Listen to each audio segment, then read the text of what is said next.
Hello, everyone, and welcome to what I am now discovering is the 12th episode, session of the Aspects of the Blazing Mound.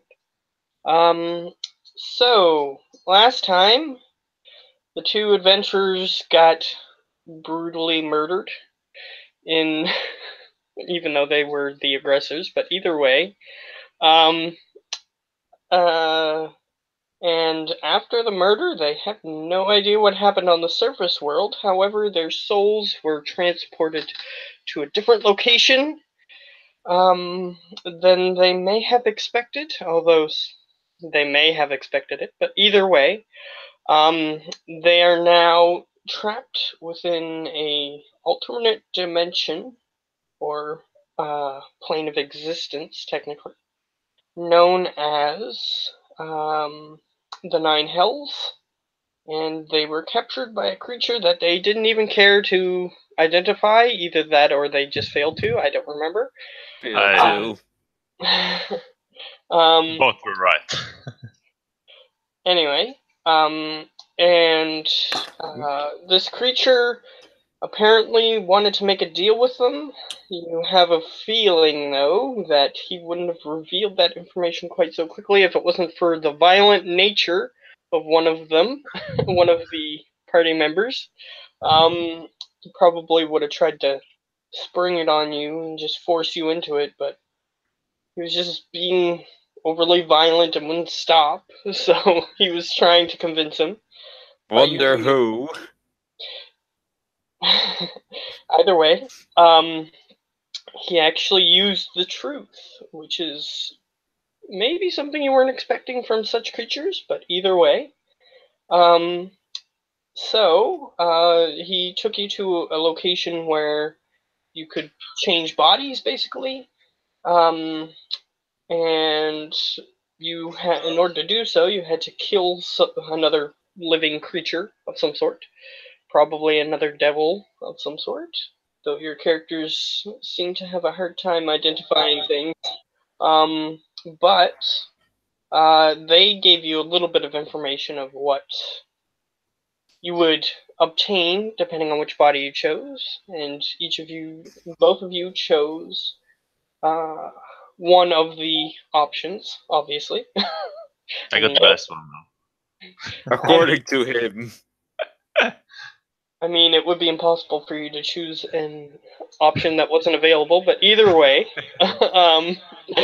you guys I chose take as a bonus. Yeah, exactly. But either way, you guys managed to actually start following their orders, and you got to the location that they wanted you to get to. However, once you reached that location, you were deciding the best approach. And we were currently climbing the wall. Yeah, you are, and I am just trying to figure out maybe if there's a way less obvious. Either way, that is the current position that you guys are in. And we still have 30 minutes of Pass Without a Trace on us. Yes. However, Goldrick is on the top of the wall, if I remember correctly. Yeah. And we were just about to decide. Yeah, yep. Like, you know how on stereotypical fences of rich people who are evil, they have those huge spikes on the top of their fences? That's basically what this is. However, there are places on the wall that do not have those spikes. So which type however, like some barbed wire stuff on the top, or just like big spikes? They're like decorative, pointy looking decorations that are on the top. You assume that they're supposed to be, so that way it's harder to climb over, but they're sort of decorative looking. But again, there is locations on the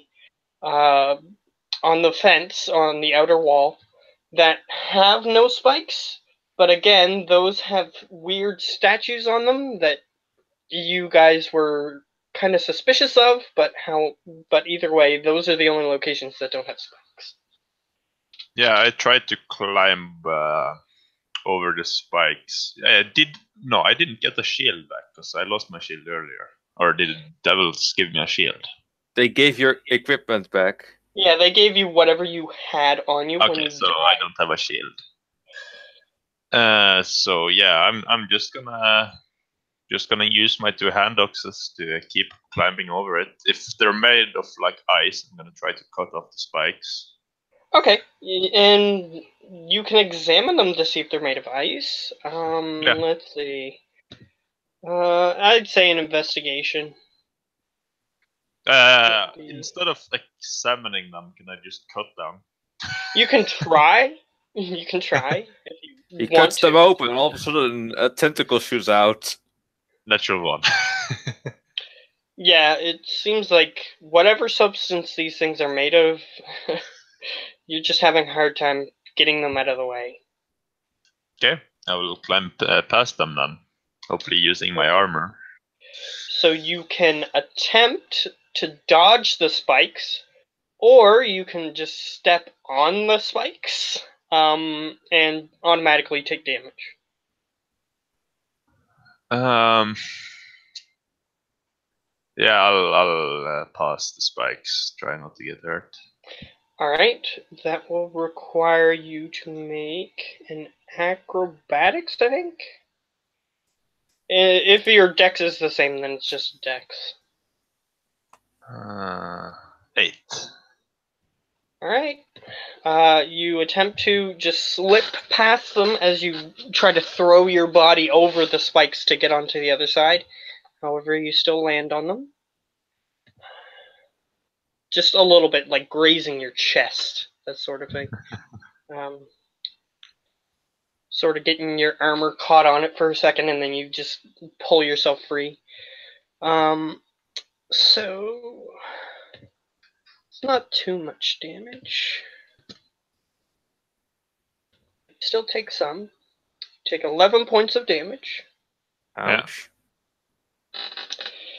And you see that your blood is currently freezing onto the spikes. But you're on the other side. Yeah. However, you're still 30 feet in the air. So how do you want to, or up on the wall. So how do you want to get down? If I'm just 30 feet down, I could. You can jump and take Climb down in damage, reverse. or you can climb down carefully, which would require rolls. Yeah, sure. I'll climb down carefully. Okay, athletics. 11. You're just barely holding onto the wall, however you almost slip and you lose grip for a moment and you're still holding onto one and you pull yourself back up to keep going down. Make one more. 14. Okay, that time you do better and you manage to get all the way down. You're on the other side. So we're going to switch over to Runk. What are you doing? Trying to find a more safer way through over to the wall. Alright. You've looked around, and I remember from last time you made rolls to see if you could find anything. You walked around the entire complex. The only entrance that's obvious that you found, It's the main gate. yeah.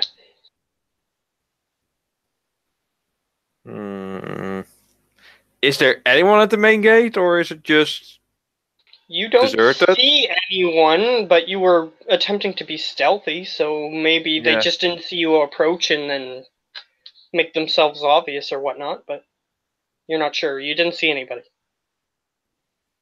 Yeah. Well, it was your idea to climb over the wall here. No, it was your idea. No, it was your idea, and you failed at it, so I show you how. Yeah, technically last time you did attempt to climb the wall and then you failed and then he just climbed it. However, you watch as he gets himself kind of stuck on the spikes for a second and then you see him push himself off and then slowly climb down. You see the red stain on the ice, however. It looked not like that. So checking the front door one more time before going over the same spot where Kildrek made a nice little red spot. Alright, you gonna try again to look No. for a different entrance? No, check the front door if there is anybody there. If there is, well... Okay, Oh, so are you stealthing up to the Yes. door? Okay, you have to roll a stealth check, because your stealth check has already been used. 32, destroyed my previous one. Alright, you are not visible. You're attempting to stay low. Your body color contrasts against the frozen landscape. However, you at least feel your character technically doesn't know what you rolled, but you feel like you're being stealthy.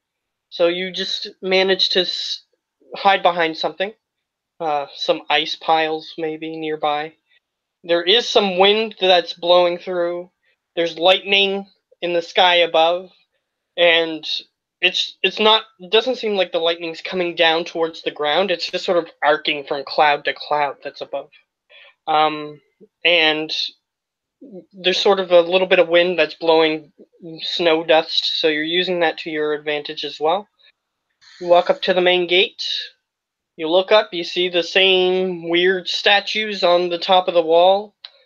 However, you don't see anybody. Any guards, or anybody making themselves obvious that they're guarding the gate. Let me see. What was I again? This was something that I totally forgot. You're a barbed devil? Oh yeah. Barbed not devil. Barb, the ones with the chains, nor the lady one, Erin. He was. How far is Kildrek away from me? He chose barbed. Yeah. I remember. Yeah. How far is Kildrek away from me? Who's Kildrek? Goldrick, Ironhead. Yeah. Either way, you had to walk from the side of the house to the middle of the front. And this house is a couple 100 feet long. Long ways. So you're in the middle, so I'll say about 150, 200 feet away from his position. Okay, I want to get just in range of him, like just 120 feet in range of him. And then he hears a voice in his head. Okay, so you attempt... I have telepathy. Alright, fair enough. So you attempt to use this new power that you were granted by this form that you've chosen. And you attempt to purchase on something that, when you're using telepathy, like, you don't automatically just telepathically communicate with everybody. Yeah. So you're attempting to purchase on the target that you're attempting, which is him.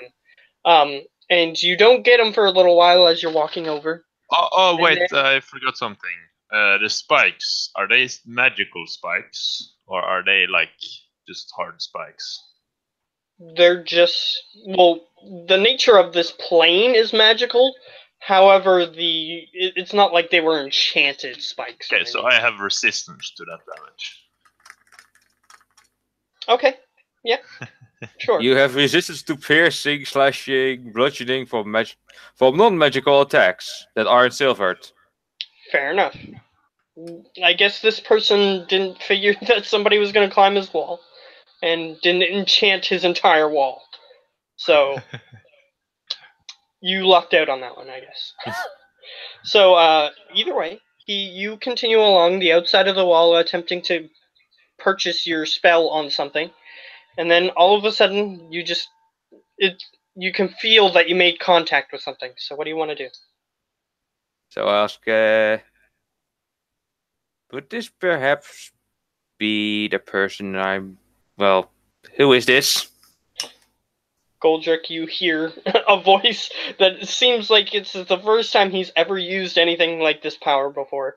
And he's just very confused, and then he's like, who's this? Are you coming or what?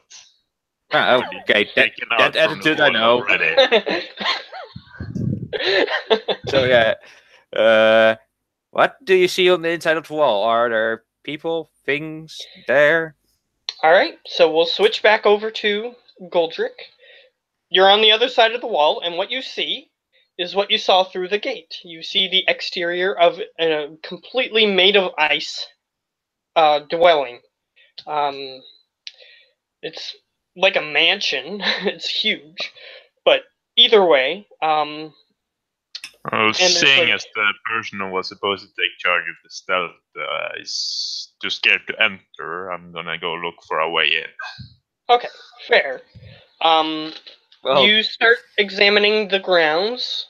Um, you are right beside the house, and there's a little patch of like,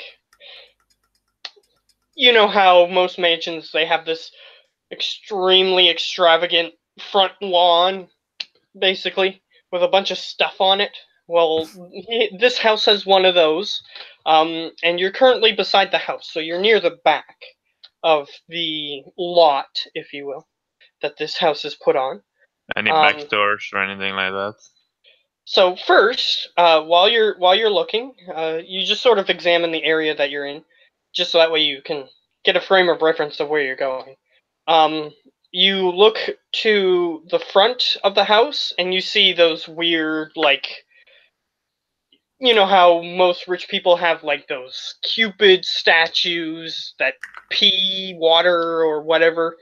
Um, well, there's demon-esque versions of things like that are currently in the front of the house. You notice that at one point they may have been functional fountains, however, it's completely frozen over.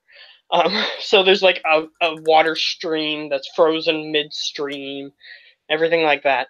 And the front of the house, it has pillars that hold up like an awning, and like the top level of the house is held up by pillars, which makes an under part, so that way you can sort of get cover from rain or whatnot. Apparently, they cared about such things when creating this place, but you're not sure why.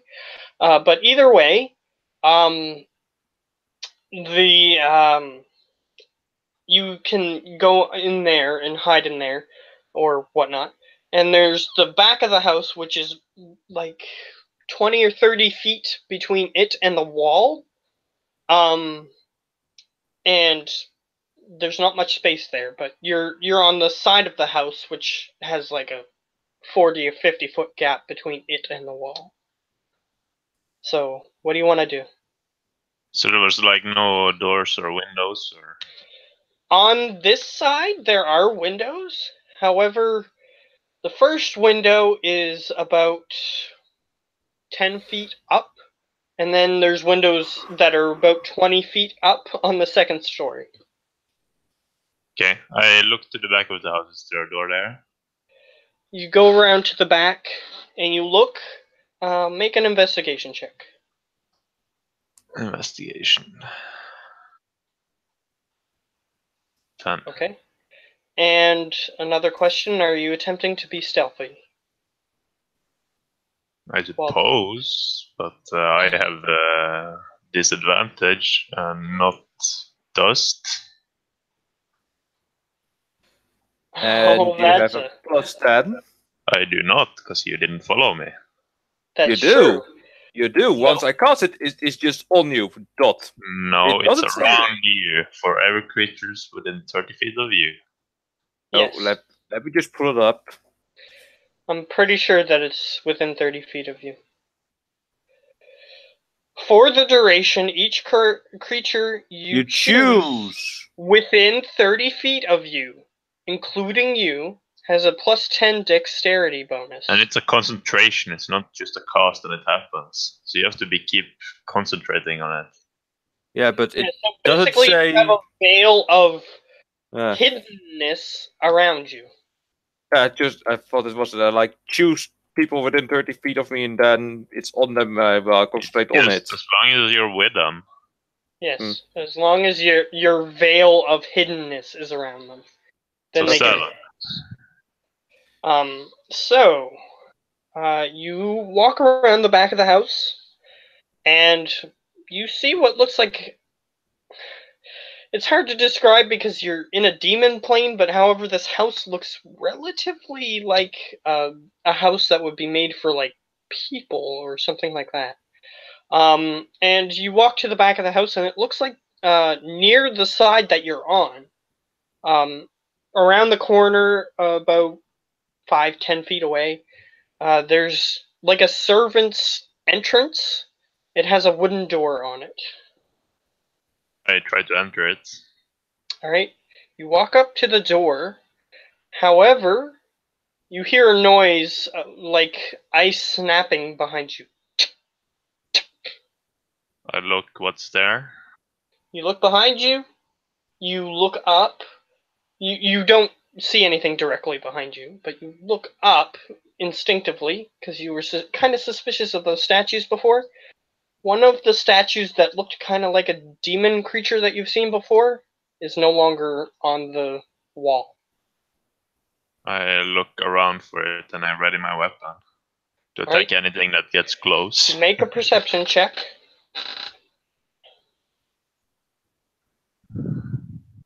Oh, that's not a disadvantage, but yeah, 17. Yeah, it's still 17, either way. But either way, let me just double check something here.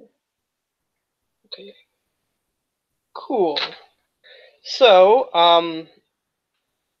you look around, and you notice what looks like a section of wall that wasn't there before, and it just sort of is, let's see, the limits of this. It's 10 feet high rather than the rest of the wall, which is 30 feet. And it sort of just boxes off a particular location behind you that was behind you where you were standing when you heard the noise. And it wasn't there when you walked into the back area of this place. Yeah. So it's probably some trap or something.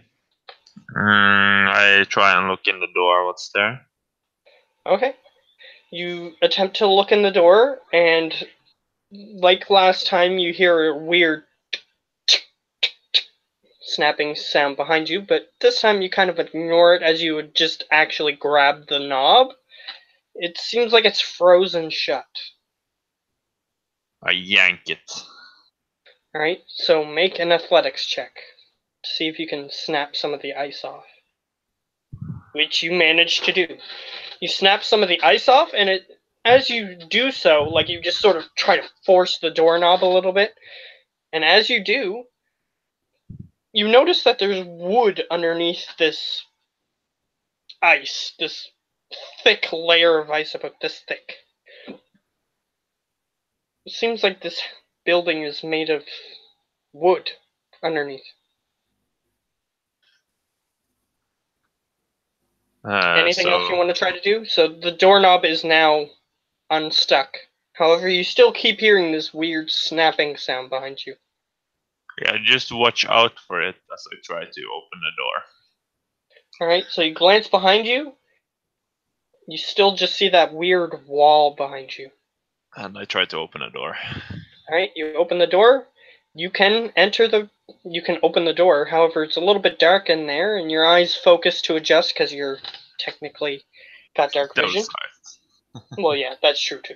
But either way, so your eyes start to focus and adjust, and this area that you see directly in front of you. It looks like a very small 5x5 room. It looks like a porch or some other sort of room that maybe the servants use to put their clothing and equipment that they were using to tend to the outside. And you actually see some frozen farming equipment and gardening equipment and boots that are just stuck to the wall in a thick sheet of ice. But it seems like that purpose for this room is no longer used, and this room is probably not even used for anything anymore. Okay. So I'll just keep looking around to see if I can find this demon All right, so you enter the room. that apparently I have to fight alone. Boy, you just have to wait. I asked a question, but you didn't look around. Well, I did don't look have around. telepathy. I answered you. And technically- you said you be the one leading the stealth. That's all I got. Exactly. Shouldn't you be? You didn't answer him. So do you want to answer him? Oh, when? Well, at the front door, I asked you about if there are people in the area there by the front gate door in the where you are right now, where you were then. Oh, he glanced in that direction. Oh but yeah, at that he didn't point, see anything. probably be when I was with the door then, because you spent time going to the front and back again. So I'll just say I'm going in the back door. There's some sort of creature, one of the statues moving around, but I don't see it. Okay, I'm coming quickly then. Okay, that might be helpful. The fact By that he then said I would that have just gone one to of the the- front door, then front gate, and then just come to him. Okay. So, yeah, what I was just gonna say is that might be helpful. He said one of the statues moved. So, you're going to the front gate? Yeah. Okay. Are you breaking stealth? Oh. So you're not breaking stealth. Okay, make another stealth roll. Because you approached the gate, which used your stealth roll, and then you went away. Now you're approaching it again. Let's see how hard I can destroy it. 20. Not bad. Let's see. Now that I actually have a chance, let's see. His bonus is that's based on wisdom, which is +2. Each roll an 18 or higher. Yes, basically. But he's still gonna try, since it's possible. I mean, so whatever it is that is attempting to perceive you does not. As you approach the fence, the gate, you can see through the bars. It's a stereotypical barred gate. You can see through. What do you want to do? Well, go through it. Well, open it and go through.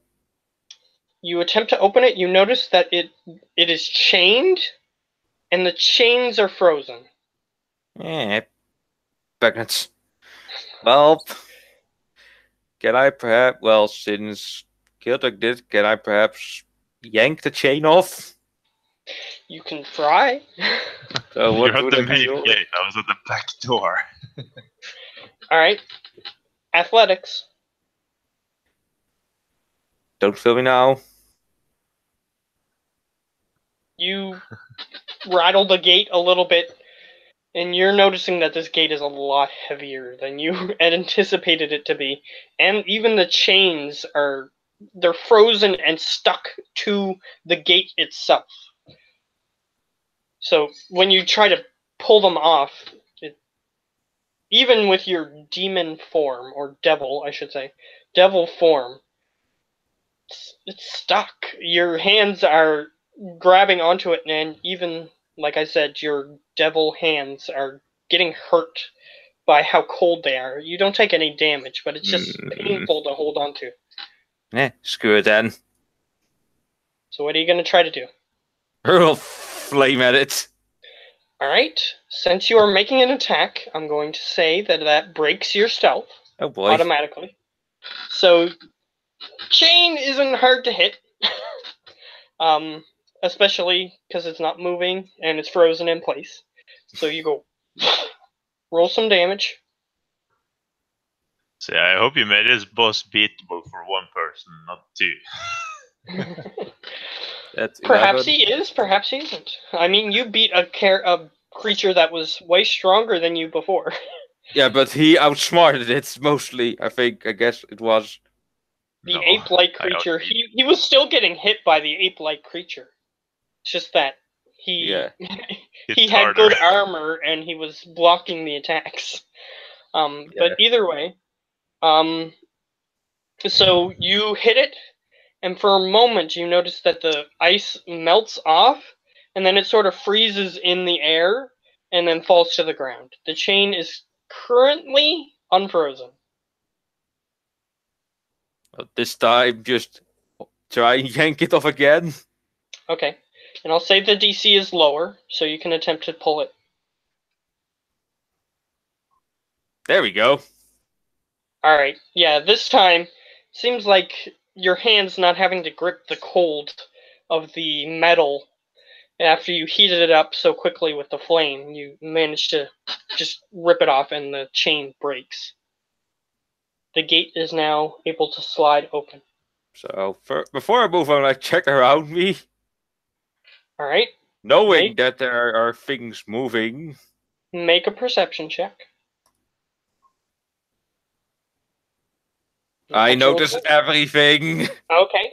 You notice that there were two gargoyle-esque statues that looked like those ice demons, or devils, I should say, that you only saw once, that creature that you could have become. You saw that two of them were there, now they are not there, and you also notice that there are two 10-foot tall walls that are surrounding the posts on either side of the gate. They're sort of just squares that weren't there before, of wall that is 10 foot high. I'm heading to Ironhead, just keeping my eyes on those squares of wall. Okay, you look at them. They don't move. But as you walk away, you hear like the snapping of ice. As if you were walking on ice that was too thin. However, it's coming from behind you. Well, that wouldn't be a very smart idea if the thing that's there to be walking. Well, do you turn around to look at the noise, or do you just hurry along? No, I'm just going to head straight to Ironhead, which I assume is by this time that I broke the gate still at the back door. Okay, and as that happens, we're switching back to Goldrick. You are in that porch-like room when you finish talking to him, and then you hear a weird outside, barely audible. Okay, I'll make my way upstairs. Okay, so there are two doors in this room. Okay. Which door do you choose? The one that's facing... the correct one, so the right. Okay. Which actually, one of the doors is on the right. Because the way that I pictured it is that you guys went in on the... Say the house is facing down, you went to the right and climbed up the wall, and you were on the right side of the house, and then you turned around and went in the door that was on the right side of the back, and then when you walked in, your directions reverse, which means that you also go to the right. So it just works out that way. So yes, you go to the one on the right. You're not going towards the one that goes towards the front of the house. This door, however, is not completely frozen solid. It seems like it's more used than that door that you just came through. And you jiggle it, the handle moves. I open it and I look inside. Alright, you see what looks like a very plain wooden stairway. It's very cramped. However, your character doesn't find it as cramped as maybe a human would, but it's still relatively cramped for the size of the house. And there's a little alcove underneath the stairway, and there's a wooden stairway that seems to spiral around until you get to the top floor. I take the spiraling staircase. Alright, you start heading up the staircase. Now we'll switch back to Runk. You're outside the front of the house. You see two very prominent demonic-looking water fountains that are currently frozen over, like I described before. And you see a slightly curved pathway that leads up to the front of the house. What do you want No, to do? not going to the front of the house, just to the back. Like he did say he was going to the back, right? He said he went through the back door. Yeah, I think. Yeah, he did. So I'm heading to the back door and going Alright. the same way he did, just following in his tracks. I mean, it's All pretty right. obvious where he's going. I mean, it's Ironhead. He leaves a trail. Alright. And behind you, still here, for as long as you don't look back, you hear. Yeah, about that. Since I am an Outlander, I have a hunting trap. I just drop it. Just the hunting trap open and ready to spring, so to say. Okay. Let's So see if it notices the trap. Let's see if it notices you put this trap down. Which it's possible that it might not, but it's highly probable that it will. So let's see how this goes. However, it does not notice that you put the trap down. So you hear. And then once you move sufficiently far away from the trap and it just walks towards it, you hear. It's kind of like a bear trap, so it just folds up. And you hear. And you hear it make a weird pained noise, and then you hear the snapping of ice again. So as I hear it, I just hurl a fireball behind me. Okay, as you turn around, you see what looks like one of those statues. No, just like flick. Yeah. So you're not even turning around to look at him? Nope. Okay. Then you're at disadvantage, which didn't matter. So, yeah, you hit. For 9. Alright, he takes, let's see, just check his... Actually, you don't turn around, so you don't see what happens. Okay. So unless you turn around, you won't know what happened. So, well, as I round the corner, I would kind of slightly notice if I wasn't paying attention, right? Or no, yes, what? You can turn around if you want at any point, but you just said that you weren't. So yeah, he did pass a door, right? He said. You have to pass, like you're in the front of the house. You have to go to the right the right side of the house, and then go down the path, turn around, and go through the door. Yeah, so I do check how the condition is of our friendly ambush bug. Alright, you turn around, you don't see him. Yeah. Where is my trap? Where is my trap? You don't see the trap. Make a perception check.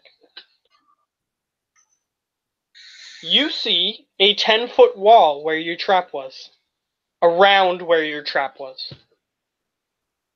Does it have a scorch mark? You don't see any scorch mark. On the wall, that is.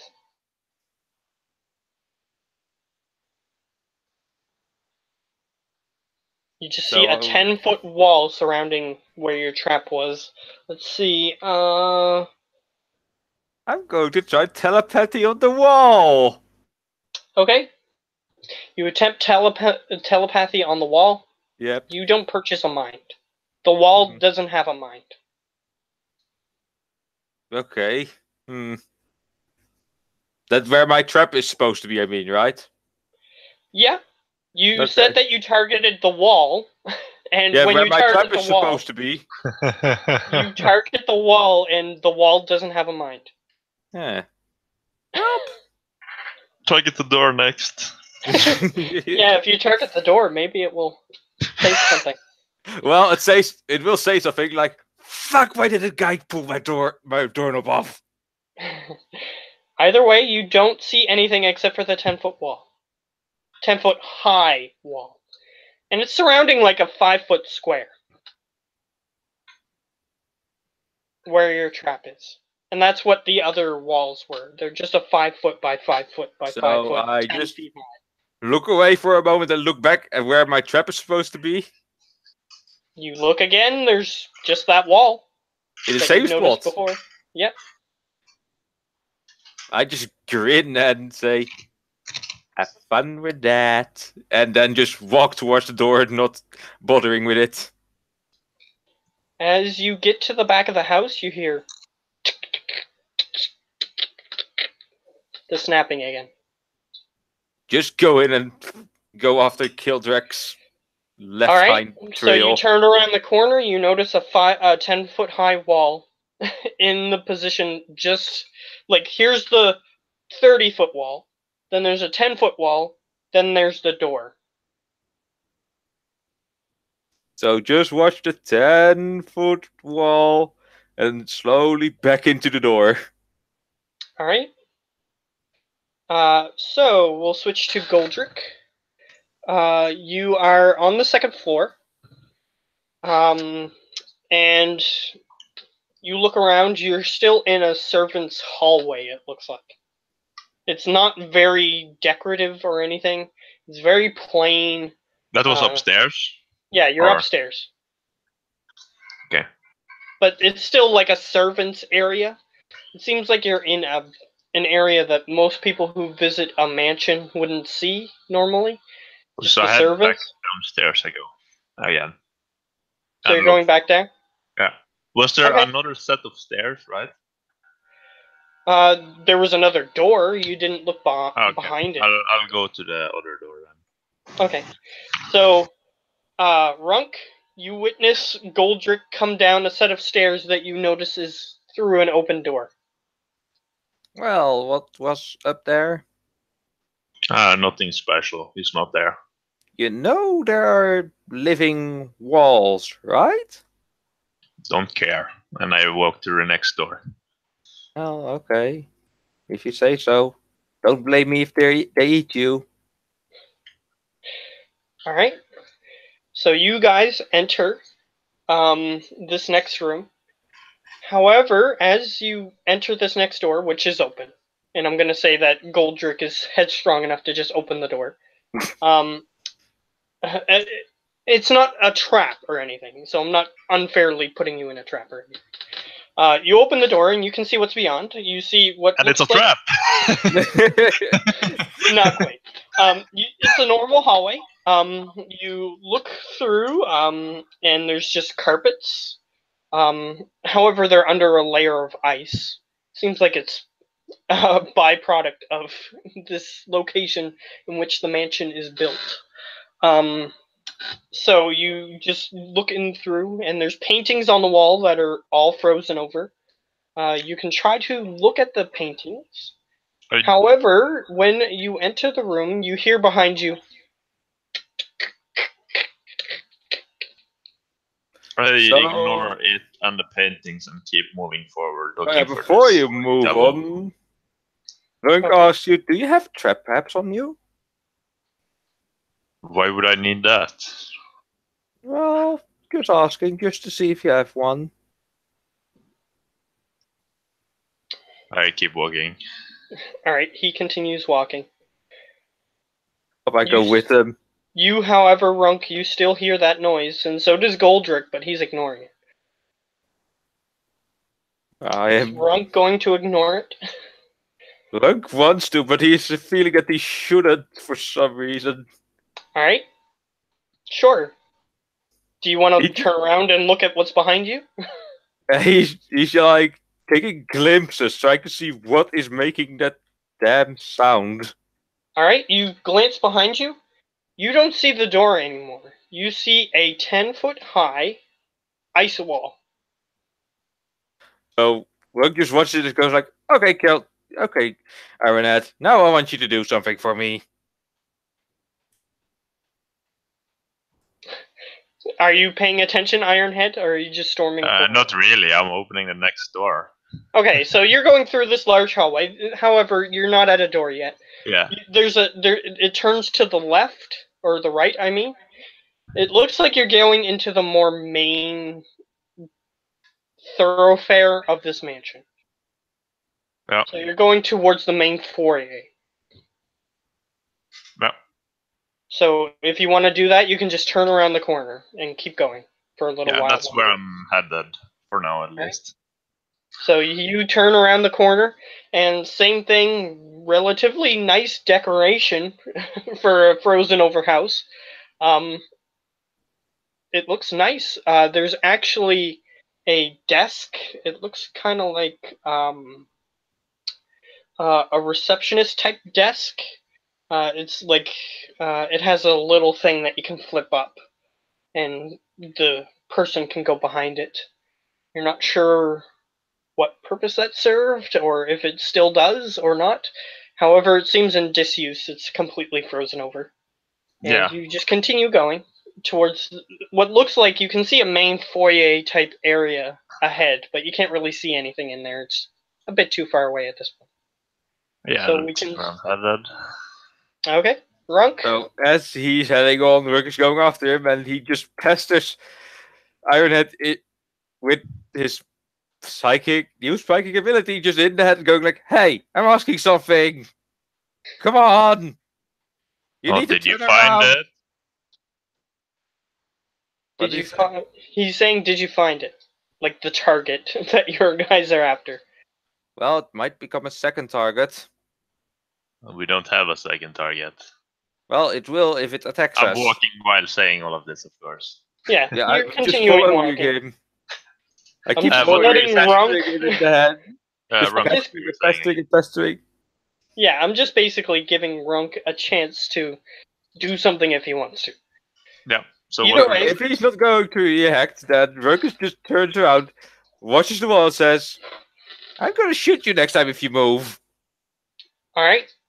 You continue going. You hear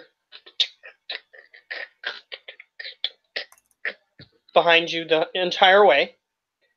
Do you turn around? Yes, I warned it that I would shoot if it moves. All right. For a split, actually, make a perception check before I take in those bow shots. Perfect. The You turn all-seeing around. eye won't miss. You turn around and you witness as one of those insectoid-like ice devils that you saw on the wall is suddenly just standing there behind you, and then as you go to fire your bow, it just raises its hand, and an ice wall appears behind you, 10 feet high.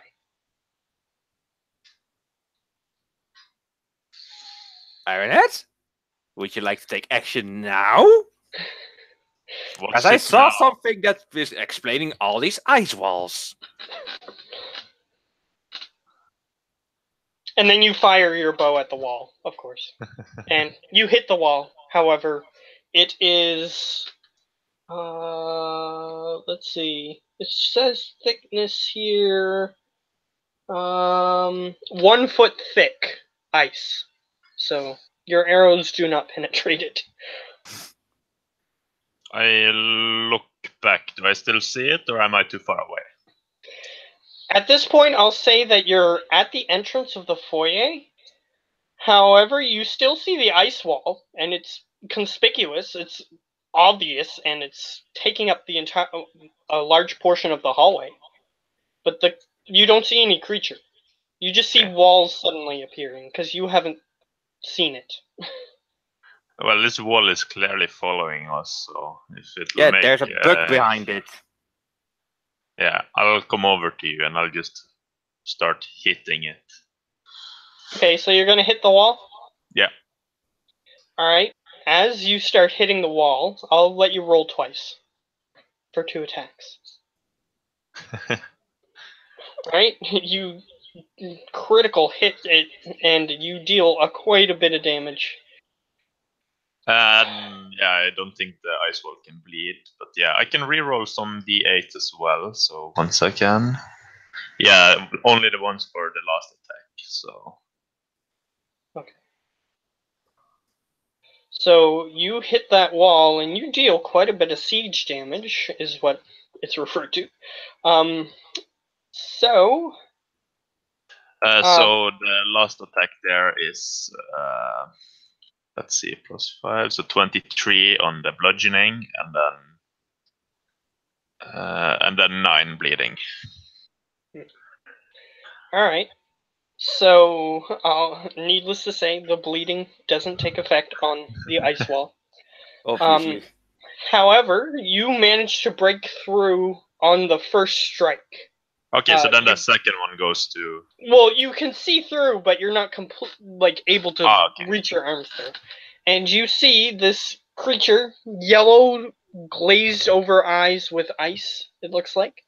And it's just sort of glancing at you. Its mandibles sort of snapping together, making this ice-type snapping noise. And as it sees you, it goes, and it starts climbing the back of the wall, which is a 5 foot by 5 foot cube. Basically, it's got 5 feet in one this way, and then it just connects with the other side. And then it climbs up the wall and jumps out the opposite end. Okay. And it runs away. Yeah, it's running away. Okay. Then it's not my problem anymore. And I'll keep walking. Okay. Just close about the Ronk? doors behind you. And tell Ronk and keep walking. You look at the top of the wall on the opposite end, and you see the creature climb over and just jump over and run away, basically. You should have smashed it. Go and fetch it for me then.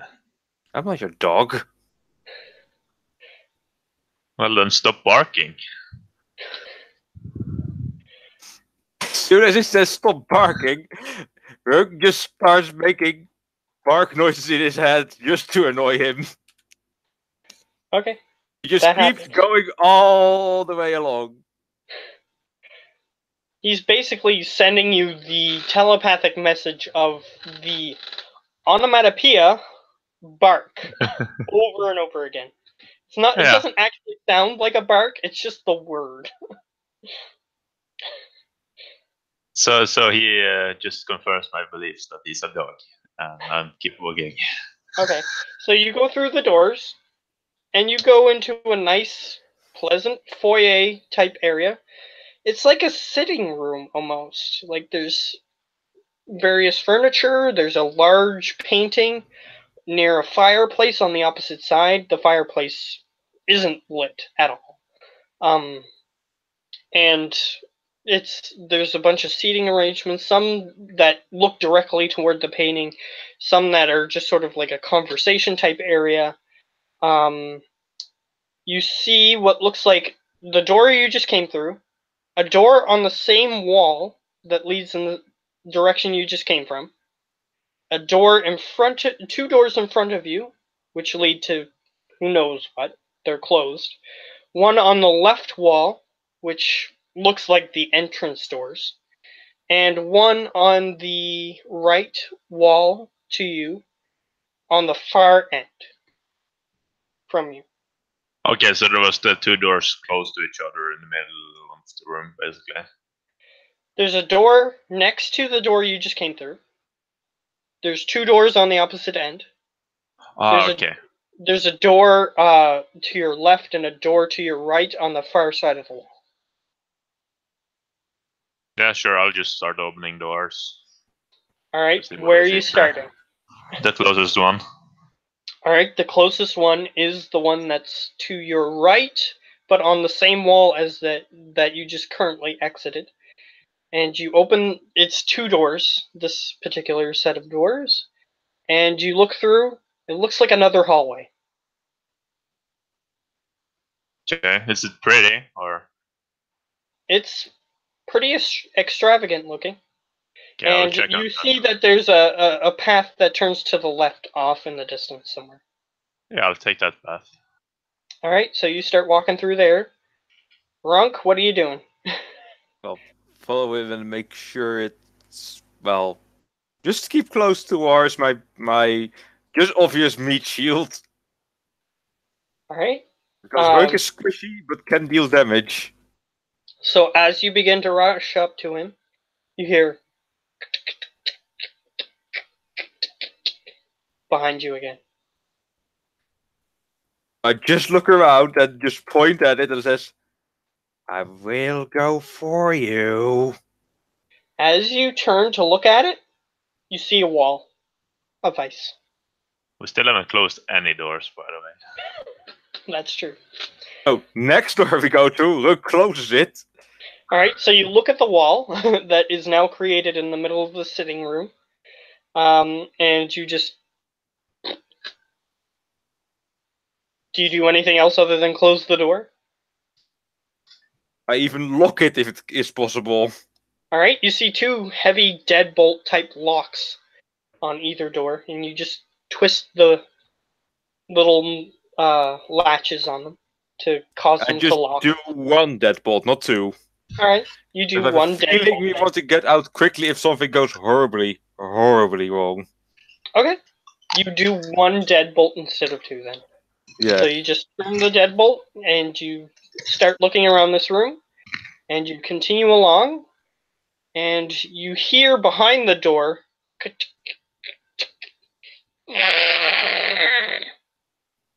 and then you hear something stomping off behind the door. I just chuckle a little bit to myself. I said, I did warn him. And then you guys look around this room. There is a door in this hallway. However, there is a pathway that seems to go to the left further down. Yeah, take the pathway. Okay. He starts going down towards the path. And when you get there, Goldrick, you see what looks like a bigger, grander staircase. And it only goes up and then goes to a landing, and then it goes up towards you. So it seems like it's going somewhere else. Yeah, I'll take it. Alright, you start going up those stairs, and needless to say, there's pretty fancy portraits and other like landscape paintings that you're sort of just passing along the way. And there's pretty fancy like middle of the walkway carpeting. It's kind of like a red carpet. It's right in the middle, but it's not red technically. It's more of a darker burgundy type color. Either way, it's just sort of in the middle of the hallway. It's on the sides. You can see that there's wood beneath, but it's completely covered in a huge layer of ice. So you start going up the stairs, and you look around this particular area, and it looks like there's a door to your left, a door in front of you, and a hallway that goes down to possibly more to your right as you reach the top of the staircase. Okay. So what do you want to do? I checked the first door. Alright, so you go to the one on the left. Alright, you open that door, and you look in. It looks like a guest's bedroom. However, this room seems in use. Okay, but there's nobody there, right? Not at the moment. I walk to the next door. Alright, you open this door.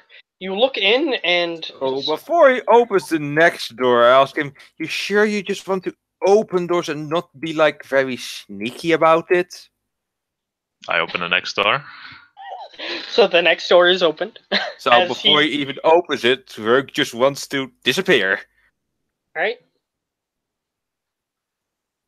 You rolled a 20. And 20. Your character feels as though they are hidden, which is always the case when you roll a step. So you are hidden, or at least you think you are, and he opens the next door, and you look in there, and you see what looks like something extremely strange. That why would a creature such as this have it in its house? You see what looks like a crib, and like a mobile that is frozen in place above the crib, and other baby stuff in this room. Okay, but is there any creatures in there? Not that you just immediately see, no. Okay, perception, and then open the next door if not. Okay, sure. To see if there's creatures. Alright, you look in the cradle, just curiously, because you're like, what? And then you just sort of walk over instinctually. You look in the cradle, there is a completely frozen humanoid. You're not sure what species exactly. It's completely frozen over. Baby in the crib. Okay. Give me another tick to kill this thing off. It's just frozen in place. You're not sure if it's dead, but you assume it is. It's frozen in place. It looks like it's completely preserved, like it was living just seconds ago. However, it's frozen. At this point, I'm curious if I can take its soul, so I will crush it. Okay. So you attempt to. First, it's in like a few inch thick layer of ice, so you're just gonna try to break that? With my hammer. Sure, you can do that. 9 to hit. It's not moving, and it's frozen in place, so I'll say that hits. For 27. Reroll the bleeding. Technically, it's ice, so it's not gonna do anything, but you can do that. So, 27 ice damage to the ice. It cracks it open, and it shatters into bits. The body just sort of the child just sort of limply lays back into place, however, still frozen. Or it's still there, so I try to crush the baby, basically, to take its soul. Okay. You crush the, you pick it up and you just go. It seems like it's too frozen for even blood to pour out onto you or anything. It just crushes like a empty husk. Do I feel anything? You don't feel any different. Huh. I toss it back in the cradle and go to the next door then. Alright, there's little shards of frozen baby just thrown back into the cradle. And I make him trip. Okay, he's going to attempt to make you trip. Do you wish to not trip? I do not wish to spot me. Yes, but even if he trips, he can attempt to like pick himself up. So he can attempt to. You can attempt to spot him, and if you don't, you still have to make a dex save.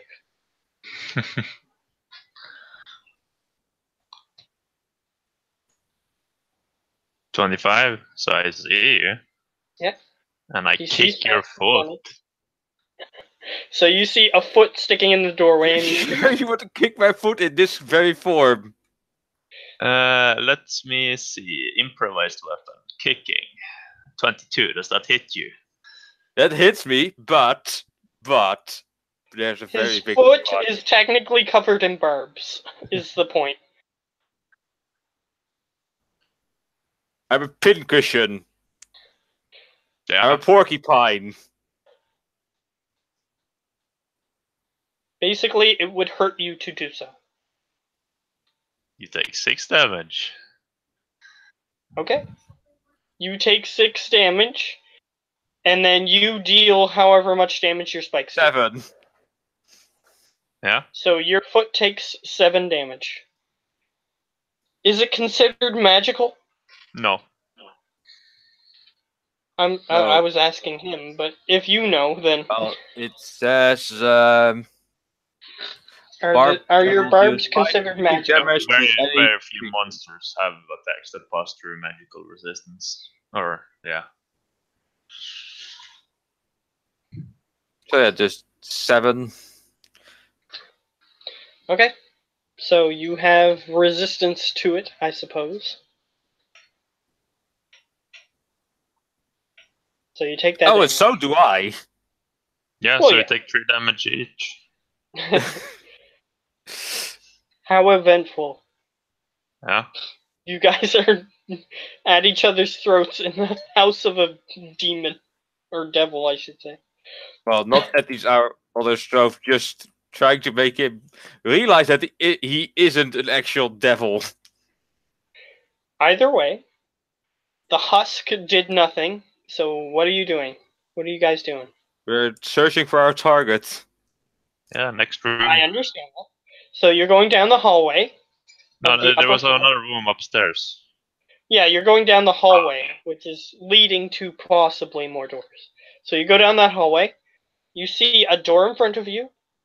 and then you see a hallway that turns to your right. Probably the hallway.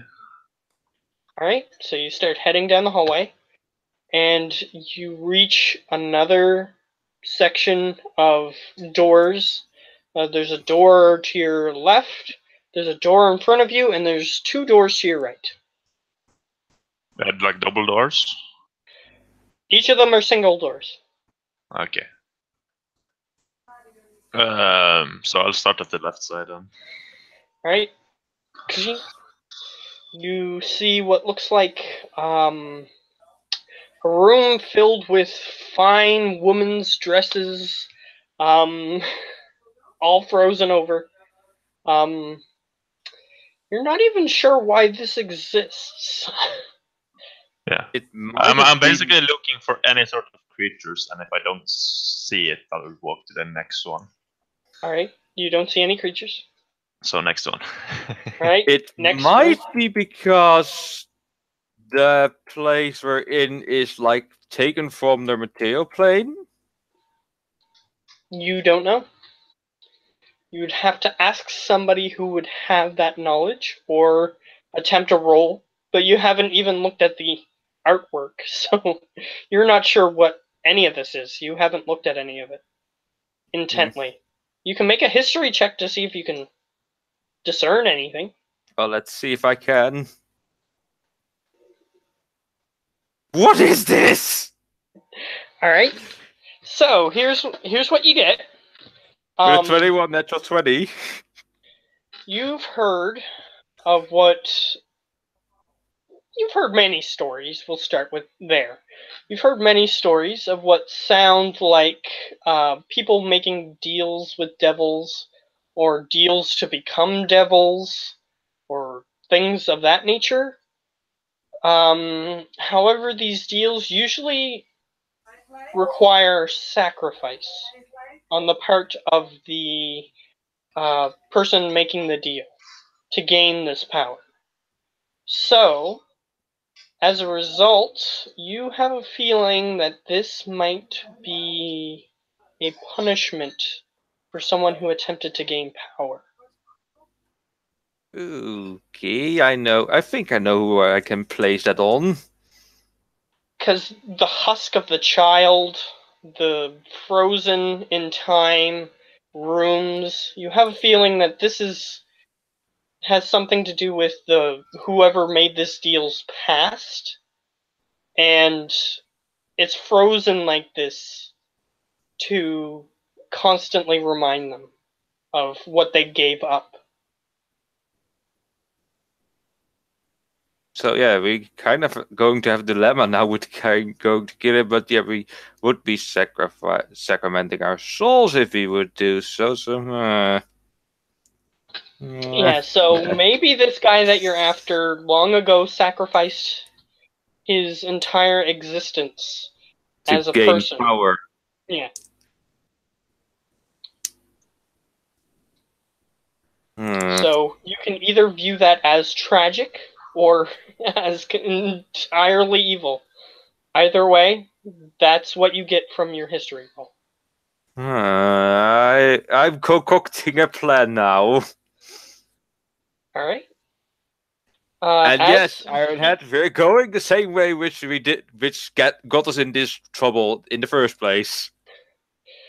Either way, he opened the next door while you were thinking of this possible history to this location, which you got a natural, so your information is correct. So he goes into the next room, and you see what looks like tuxes and wedding attire for a male. No one's in this room. Next room. Alright, you go into this next room, you pull the door open, and you see in there, let's see, you see what looks like servants, people in servant outfits, completely frozen over. They aren't moving, they're just encased in ice. Different races, though Some of them are considered, at least at times in the world, they were considered like black people were in America, that sort of thing. Basically servant races at one point. Slaves. Like tieflings and those such people. They're completely frozen in place in this room. I'm beginning to picture who this is and where a certain thing went. Well, either way, you look in this room, there are no living or moving creatures in this room. You see, Next one. Yeah, and before I get to that, you see that there's like 7 beds in this tiny room that barely even fits the beds.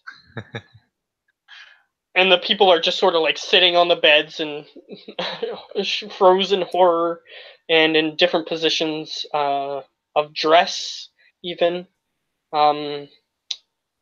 They're just frozen in place. So you go to the next room, and you see what looks like a spinning wheel room. Sort of like a tailoring room, like you make threads and wool threads and things like that on spinning wheels and looms and all kinds of stuff. Stuff for making possibly the stuff that was in the other rooms. However, in this room you don't spot any living creatures. Okay, next room. Okay, there's one more room on this particular area, without going through the rooms that you've already been in to see if there's any secrets or anything. However, you go into this room, you look inside, and you see what looks like a tailoring room, like leatherworking, that sort of thing. And there's actually a dude currently frozen in place working on what looks like a special pair of boots. They're pretty fancy looking. However, there's no they're also moving frozen creatures. in time, aren't they? They're completely frozen in ice, which you have a feeling is kind of symbolic. Back to the place I skipped earlier. Okay. You go into that room, and you look in, and it seems like there's extremely fancy clothing for a baby. Same thing, no people. Yeah. Is there any other rooms on this floor? You're not sure? You haven't really looked in the rooms in depth. You just looked to see if there was anything moving. You were basically doing the police clear, clear, clear. So you didn't really look in the rooms in depth. You don't know what's in those rooms. Okay. You can examine the rooms.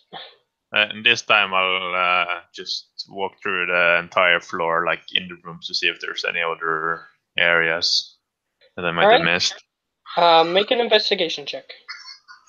What's Runk doing? You're witnessing him just go through all these rooms. What are you doing? I'm also looking in the rooms, trying to piece together a history. What happened actually here? Okay. You have a feeling that, based on your previous history check, I'll say that this carries over since it's so good. You have a feeling that somebody was getting ready for a wedding. And Then the person who's in the leatherworking room is currently getting the groom's boots ready. That's just pretty much all you can gather that's important. Yeah, I think I pieced it together already who this is and what happened and why he, let's not jump to immediate conclusions, but I think this was the mayor. You're not sure? Well, I'm pretty sure because he wanted power, he got power, now he's a demon. You haven't seen you haven't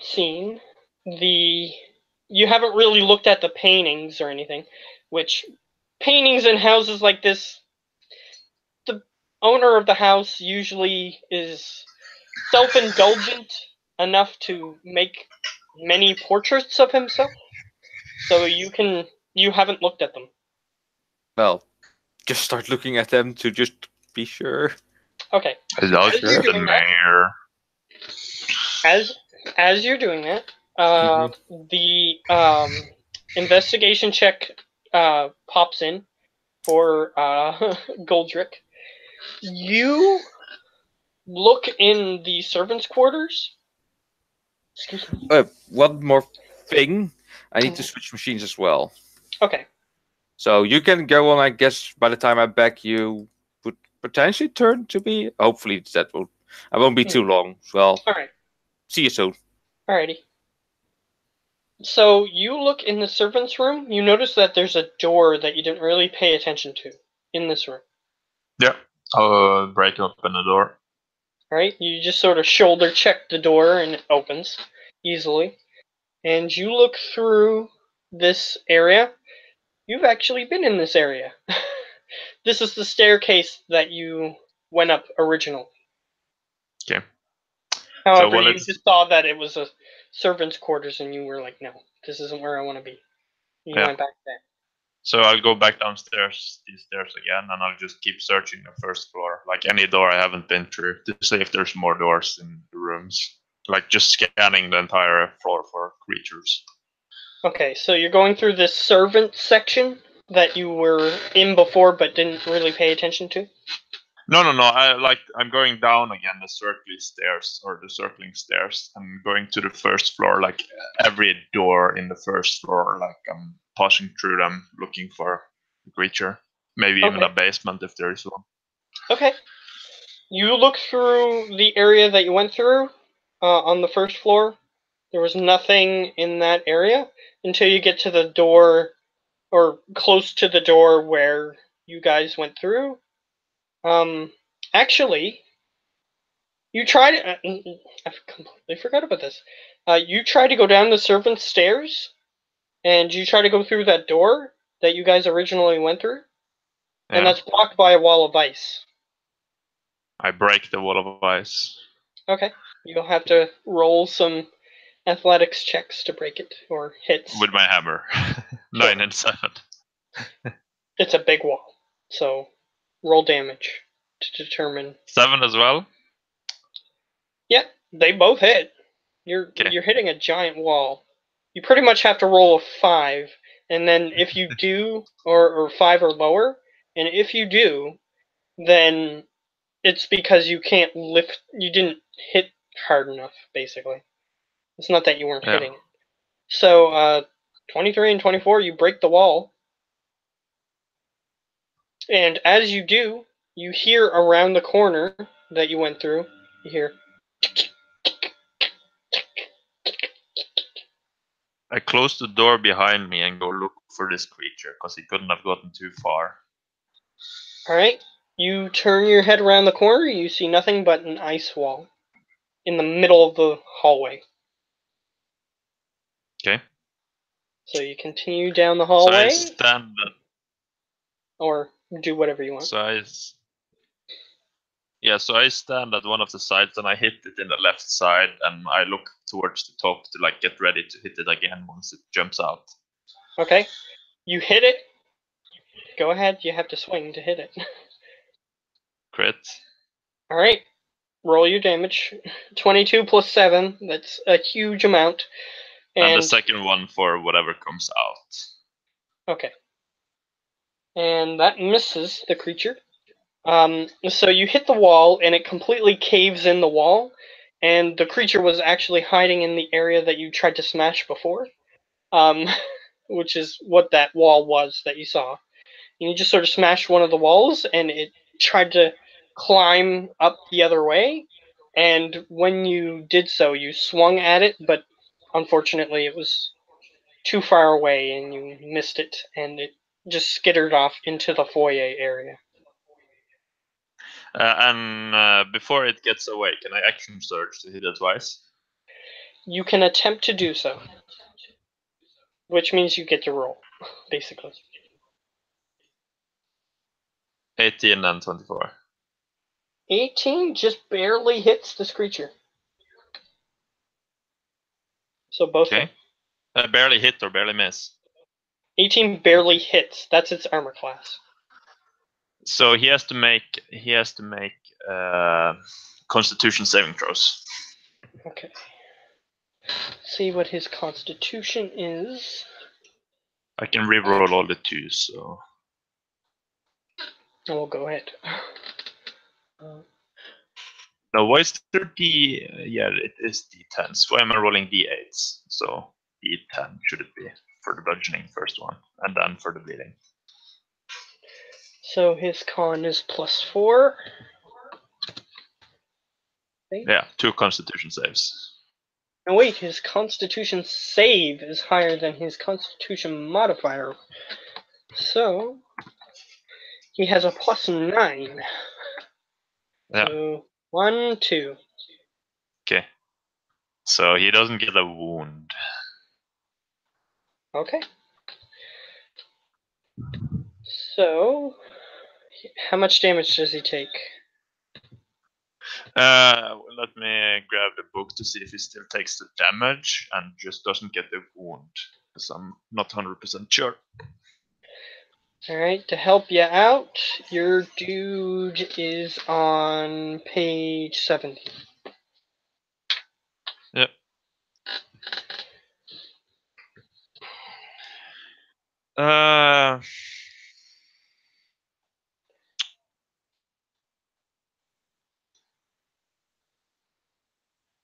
No, it doesn't take damage.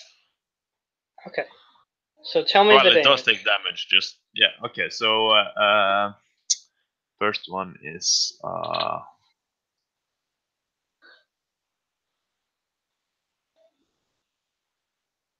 so the first attack is 13 and the second is 16, so 29. Okay. Let's see how much health it has. Okay. It's not bleedy, or bloody, I should say. So Yeah. it scampers off.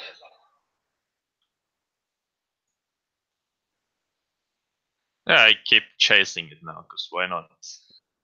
It's annoying. Let's It's see. in the way. Its speed is 40 feet. Unfortunately, you do not catch up to it before it's gone. It's no longer using its tactic of hiding behind ice walls. It's just hiding somewhere. Okay. You're not sure where. Well, I'll keep looking towards the rooms. Or was there like a comfortable room to like sit in? This room looks pretty comfortable. However, the furniture has a layer of ice over it. I find like one of the good chairs, Hmm. and break the ice of it. Okay. There's ones that have really puffy cushions on them. Yeah, one of those. I've tried to break the ice of the cushions. Alright, make an athletics check. 17. Good, you didn't roll too high as to completely smash the chair. So you just smash the ice off, and it breaks.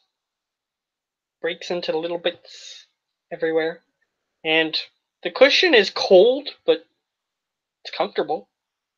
Okay, so yeah, I just sit there for an hour. Alright. I have my weapon ready in case I see the ice demon again. Okay.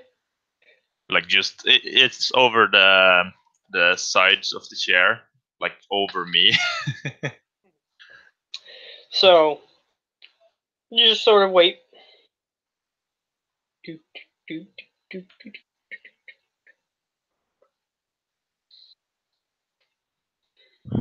And a half hour passes before you need to make a perception check. I just wanted to rub in how long you were waiting. 13. Alright. You hear noise in the upper part of the mansion. However, you are on the bottom floor, and you haven't been in the area. If you're approximating like the places that you've been in their location, you haven't been in the area where you're hearing footsteps. What? Like I tried to listen. Does it seem like it could be him upstairs, or? It sounds like a person who is wearing very heavy, like, steel bottom, steel toed boots is just walking around on wood flooring. Whereas the creatures that you were facing before, they seem pretty light on the ice. Okay, Didn't so make much this noise. might be the creature I'm looking for. So I'll get out of the chair. See, this tactic worked. Did something. Did I get my short rest in a half hour? No, I didn't. So I run up. Okay. So how are you going to get up there? Taking the main staircase. I just run up. Okay. You don't see a main staircase. Is it blocked by the ice wall or? Here's what you see. You see a foyer area, which doesn't have a staircase up in it. Like most of the rooms I've described I before. mean the main staircase I went up earlier, where me and Oh, Runk. that staircase. Okay. So you go up there. You see Runk examining objects within the area, such as paintings and whatnot. And you sort of rush. I tell him I heard him, and I run towards where I think it was. Okay. And as to not take choice away from him, I'm going to let him choose whether or not he follows you. But either way, you rush towards the area, and you go into the servants' quarter, or the servants' hallway, which has the stairs that lead up to it. And you sort of dart down that way, and then you hear of somebody walking in the next room, and you rush down to the end of the hallway, and there's a large... It doesn't even look like a door. It's just a cutout piece of wood, kind of looks like. That's frozen over, of course. You just sort of put your hand on it and push it forward, and you are now in what looks like a secret entrance to a different room. Okay. Is there some creature in here? Do I see it? Make a perception check. Perception. 11. You haven't opened the door fully as to not give yourself away right away. No, I don't care about that. I just push the doors open. Okay, if you push the door open, then you look in the room and you don't see any walking around creature. You hear, however, you are in like a master bedroom type area. You hear footsteps in a different room. Okay. I walk to that room then. Alright, and there's an actual door here, and it's pretty fancy looking, gold inlay, a white door, and you just sort of turn the knob, push it open, and you glance at the other side, and you see what looks like a very burly looking man, no wings or anything unexpectedly demon-like, and he's wearing like big boots. He looks like he's wearing like a size 13 or 14 boot, and his legs are extremely thick and long as he's sort of hunched over in this hallway. Kind of looks like if Hagrid was walking around in a regular sized person's house. He's just sort of hunched over, large body. However, he is currently shadowed, so you just see it in grayscale, so you don't really see colors or anything at the moment. And he's just sort of walking down a stairway as you push the door open. So yeah, I shout out to him, Bragus, right? Alright, let me just see. Dragus was the name... It was Bragus, and Tragman was the other one. Oh yeah, Bragus. Just gonna try to pull that up so I can get the spelling just in case I need it.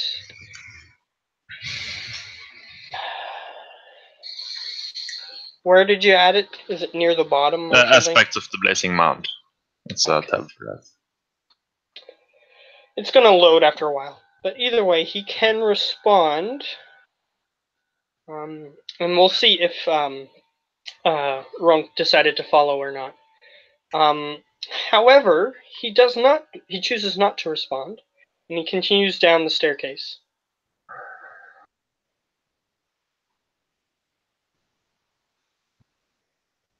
I shout back down again. I'm here to discuss business on behalf of Tragman. Alright. Just give me a second.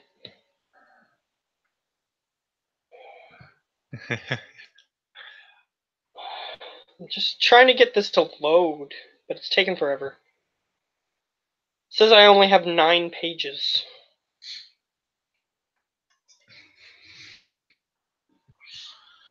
Now it's rapidly populating pages. 15, 17, 18, 19.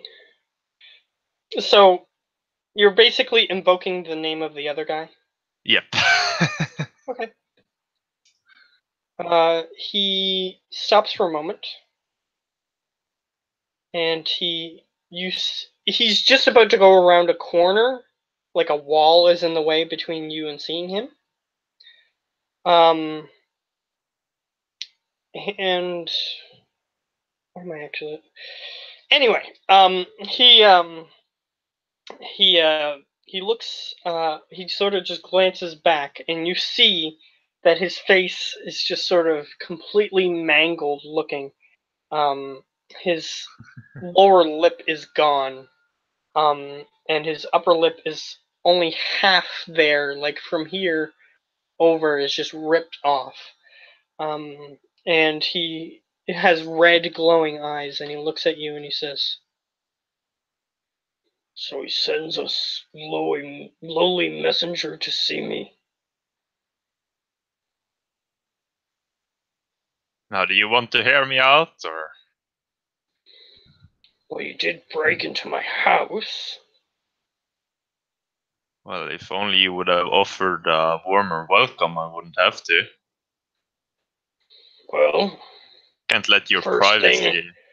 First thing I was aware of that happened, somebody jumped my fence. Now that's not very hospitable of you, is it? I would beg the contrary. It's not a very hospitable way to receive your guests. As far as And I I'm tried aware, to... you're the one who jumped the fence. I approach him as I talk. All right, I, and he is visibly wary of you. So as you start to approach, he turns to face you directly, and just sort of backs up against the wall. Okay, so he's backing up against the wall. Yeah, for now, until you get too close. Then he might do something else, but you're not sure. And he goes, "What about the other one? Is he with you?" Yeah, but he's not the brightest one. I tell him. All right. What do you need?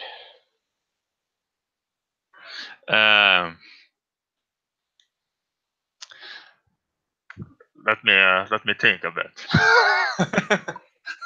He looks at you No, warily. I don't say that in character. Like just Okay. in Okay, sure. I have to think what I should say. I mean, yes, sure, but I didn't know that, so I was just gonna go right into character. So. Just yeah.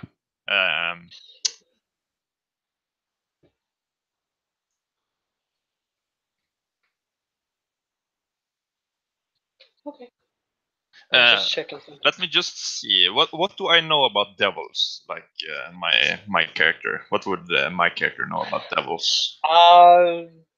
Like their habits. Like do they eat? Based on your background, what background do you have? Soldier. Virtually nothing about their society. You know that they can be pretty hard to beat adversaries if you had to fight one. Like if a devil made a deal with somebody that involved them attacking a certain settlement or whatnot, it could be a problem. Especially if they're one of the more powerful ones on the hierarchy. But other than that, you know that people make deals with. I mean, other than that, you don't really know much inherently, though you can roll a history check to see your character's interest in the subject matter. Probably low. So I'm gonna. Yeah, I'm not gonna continue to ruse him. So I'm just. Yeah, we see your back. He's just in the middle. Yeah, I can hear you finally. So I'm just gonna tell the devil that yeah, for the reason we're really coming here is to kill you as I run toward him with my hammer. Okay, fair enough. So, as you're freeze framed into that position for a moment, Giovanni, I should say wrong. I missed a lot. Yes. So while he was investigating the upstairs, you said you wanted to go look at paintings. Don't look for paintings, trying to get the history, the picture together, so to say. And see if your suspicions are correct, I would gather. Yeah. Alright, you go to one of the bigger portraits, and it's in the stairway that you guys just came up. You saw a big portrait of somebody. However, you didn't really look at it because you were just trying to keep an eye on Goldrick for that moment. But however, now that he's in more of an investigative mode, you thought that it would be alright to start looking around at paintings. So make a history check based on this painting. History. Let's see if my other machine will screw me over now. History.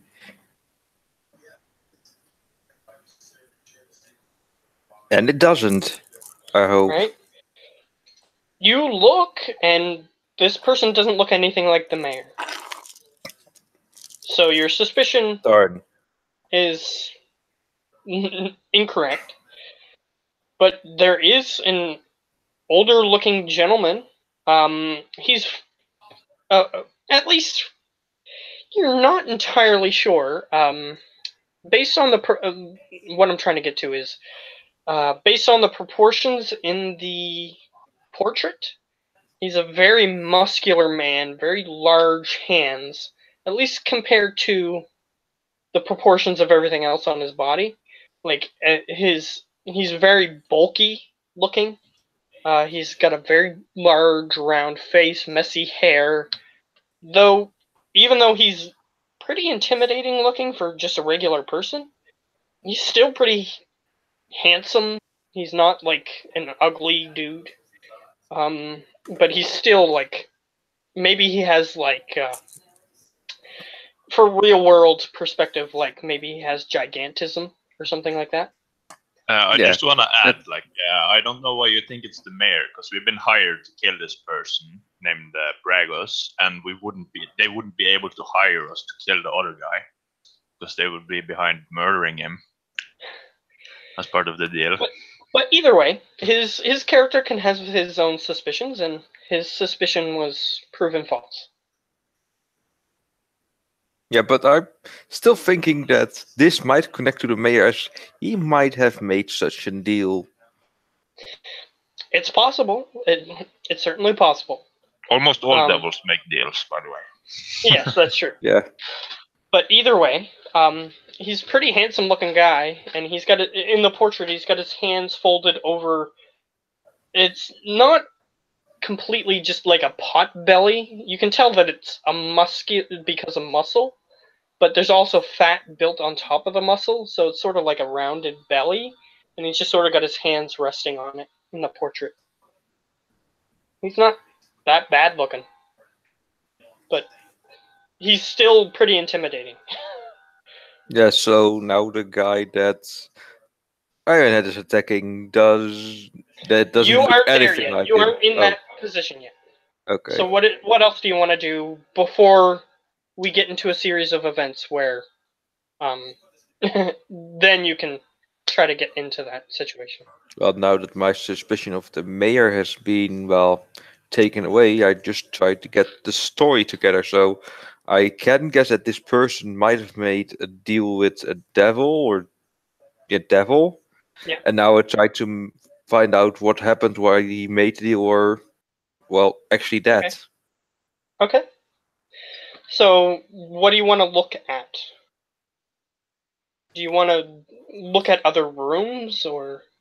Yeah, other rooms, like I've seen the servants, I've seen the cradle, I've seen the wedding dresses, so I can at least confirm that it happened at, well, the contract was uh, in, so to say, at the wedding. Yeah, so you have a feeling that whatever contract was um, agreed upon to come into effect, at least, Yeah, on the day of his wedding. or And that's the pretty obvious based on the roll that you made before. yeah. So I'm just trying to piece together why he made it and if this devil might be the guy right here owning this place right now, Okay, the one that we're after. okay.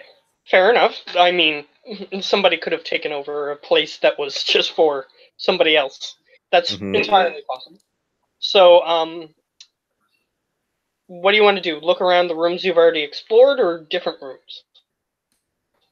A few different rooms, but also try to see if there might be anything in the other rooms that can give me a hint. Let's say that you start off in the rooms that you've already explored to see if there's anything that was missed. Um, so we'll start with there's the baby clothes room. There's the uh, uh, tux room. There's the wedding gown room. There's the loom room, if you will. The servants' room, and the tailoring room. Do you want to look at any of those rooms in particular? I think the tux. Okay. You walk into the tux room. The tuxes are set up on wooden mannequins, so that way you can see the size. It looks like it would be for the size of somebody of similar proportions to the person in the painting. I'll give you that Okay. much just by walking into the room. I'm going to try and find if there might be any hint, note, or any kind of indication that might lead me to any kind of conclusion. Okay, that's fair. So Make investigation, Yep. 10. This one's pretty obvious because it's the mainstay of the room. You look at the tux, and you see what looks like a yellowed piece of paper sticking out of the pocket. However, it's completely frozen over. Well, this time with my flame, I'm not gonna hurl it, just hold it close enough to, well, thaw out the piece of paper. Okay. And the front of the tux melts out a little bit, and you see the yellowed piece of paper is able to be grasped. It's a little wet, but you might be able to gather something from it still. Yeah, so if you want to know my languages, just in case, I Uh, know these. okay, fair. That's a fair assumption. Either way, it is written in common, and you go over to a nearby table. It seems like it's like a seamstress's type room that they were preparing different pieces of cloth on, and you can put it on the table. It's currently frozen over, but either way, the paper sits there in a way that you can read it, and it says, "I love you, sweetheart," and then it has like a heart on it. Uh, and underneath that is written in a language that you actually understand that is not on that list. Don't It say says, abyssal, yeah, actually, it's right? infernal, I think. Oh, infernal, yeah. Yeah, demons know abyssal because they're from the abyss. Hmm. So that's how I remember. Um, whereas Infernal. demons, no infernal. Yeah. So that's the difference. Or devils, I should say. No Yeah. infernal. So it's written in infernal, and it reads, "You will never get to see her love." That's all that you see on that page. Yeah, I gathered that there were some that it might be a note to him. Yeah, and it seems like there's two different authors. That's the important part that you should be gathering from that. Mm-hmm. Yeah, so I take the note with me. Alright? And the wording on there is that she seems to have sent him a love note. Just a note saying I love you on it. And then the demon seems to be taunting him. So you're not sure, or the devil, I should say, seems to be taunting him. You're not sure why that would be. Well, That would be one of I the would more confusing know, parts. because you lastly said that when I did my history check that I knew why this Yes, happened but and such. yeah, the weird part is that the devil is taunting him. If they made an agreement, it would want to go through with the agreement. It wouldn't be taunting him. So that's the important part that you're gathering from this. Yeah, so Rung just keeps looking on, trying to find any clue that he might be able to talk with the demon instead of like fighting. Okay. So you don't see any more clues in this room, at least.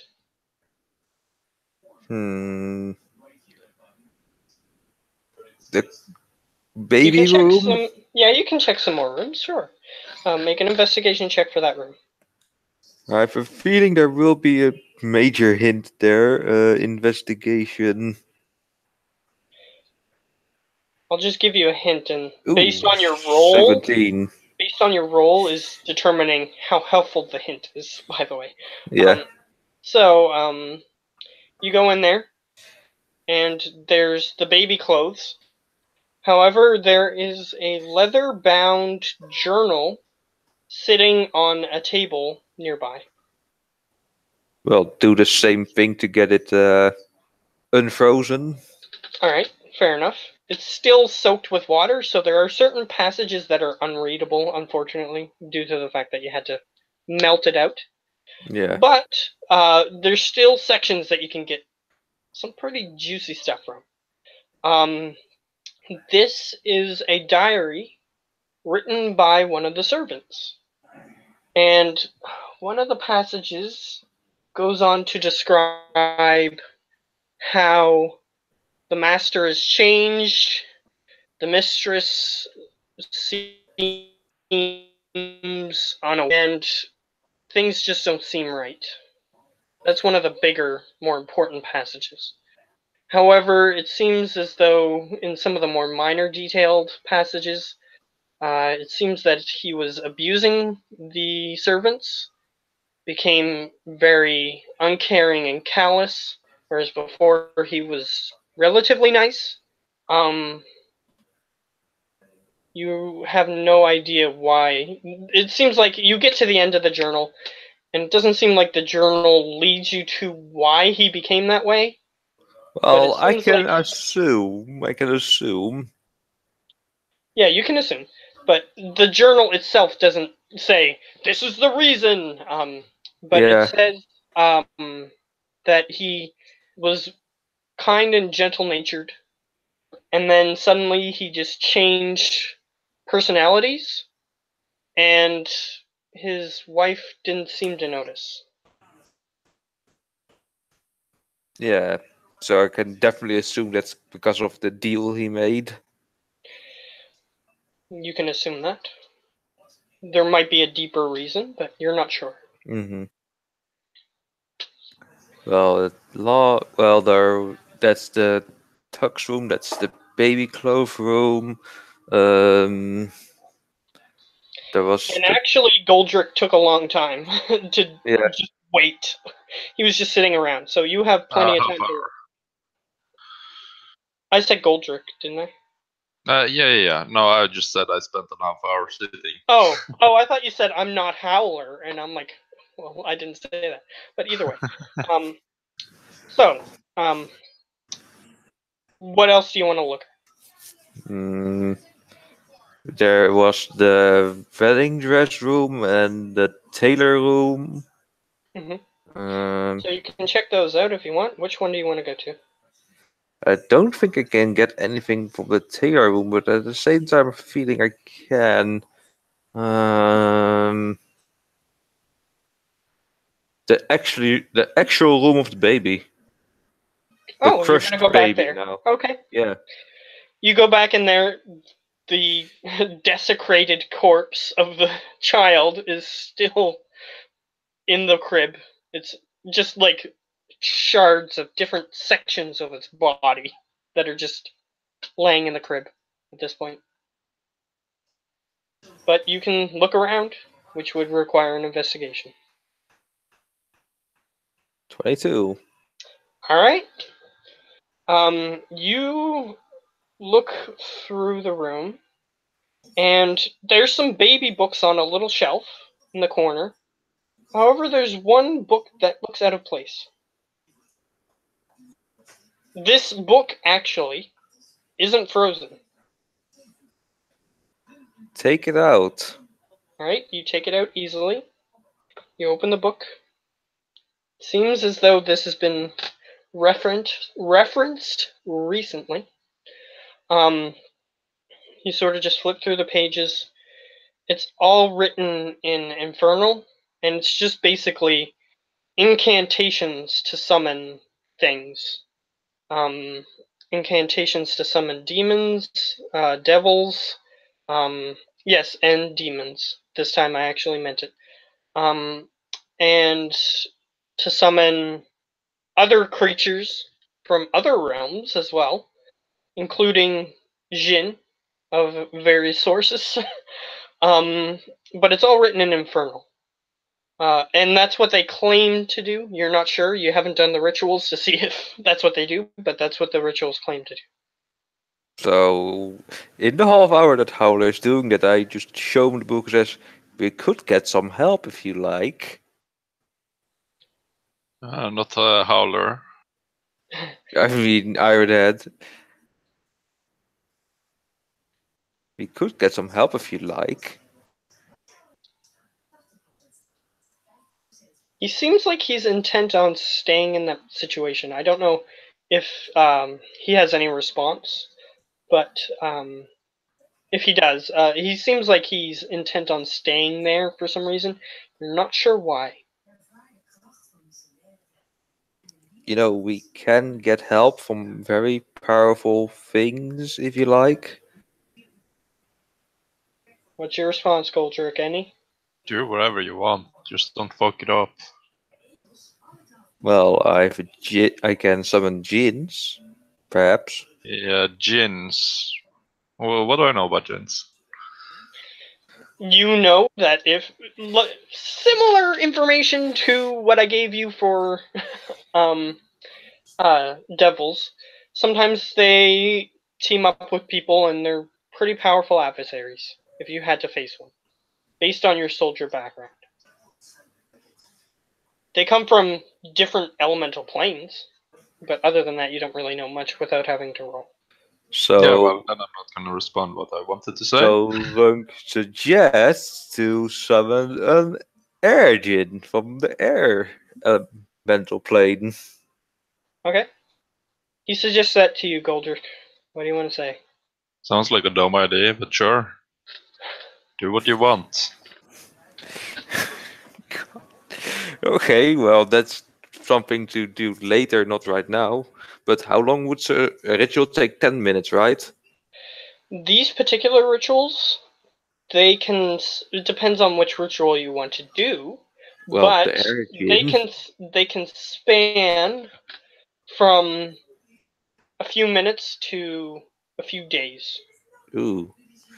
Well, I did want to do the air djinn. All right, that one will take you 84 hours. Ooh. a bit too long. That doesn't even include the materials you would require. Oh, something that doesn't require a lot of materials that we can find right here, right now, and doesn't take like A an long time. hour, Yeah. Yeah. but it's quite powerful. But is quite powerful. There's nothing like that. Okay. Nothing that takes under an hour that is quite powerful. Okay. Maybe 2 hours, perhaps. You start leafing through the book, and actually, I'll say this is information I was going to give you anyway, but you sort of said, "Ooh, rituals! I want to share that information, and I wanted you to do that." So, you start looking through the book, and you actually see he attempted to summon. Because he has this circled and notes written next to it in common saying, "Try this one." He attempted. Let's see.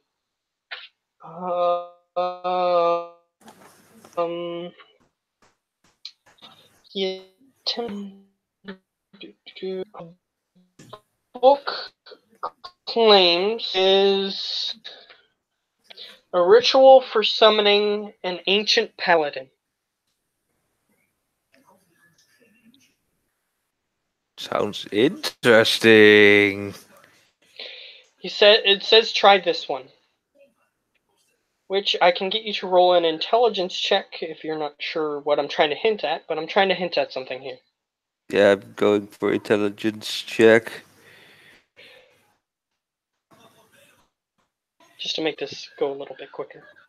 If you Oh, it It didn't didn't. roll. Yeah, it didn't go through. There we go. Ah, Your character has no idea how this connects to everything else. But summoning an ancient paladin sounds cool. might be handy, but I've thought of something. A Marut. A what? A Marut. Okay. What about it? Can I summon that? Ah, okay. You're trying to summon something huge. Let's It's see. large. It's a large construct. You flip through the book and you see that there is a. Uh, can you spell that for me again? MARUT.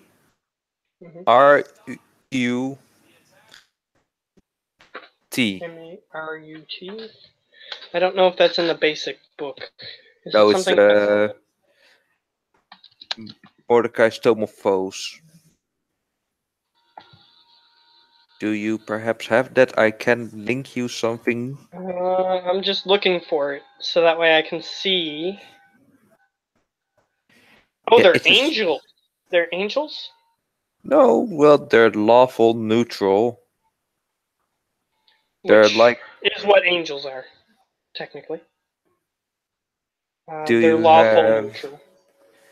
Let me just give you the. Because I'm looking at real world mythology, and they're angels. So that's what they're From based what off. plane are they? I don't know. There's several good planes, could be multiple.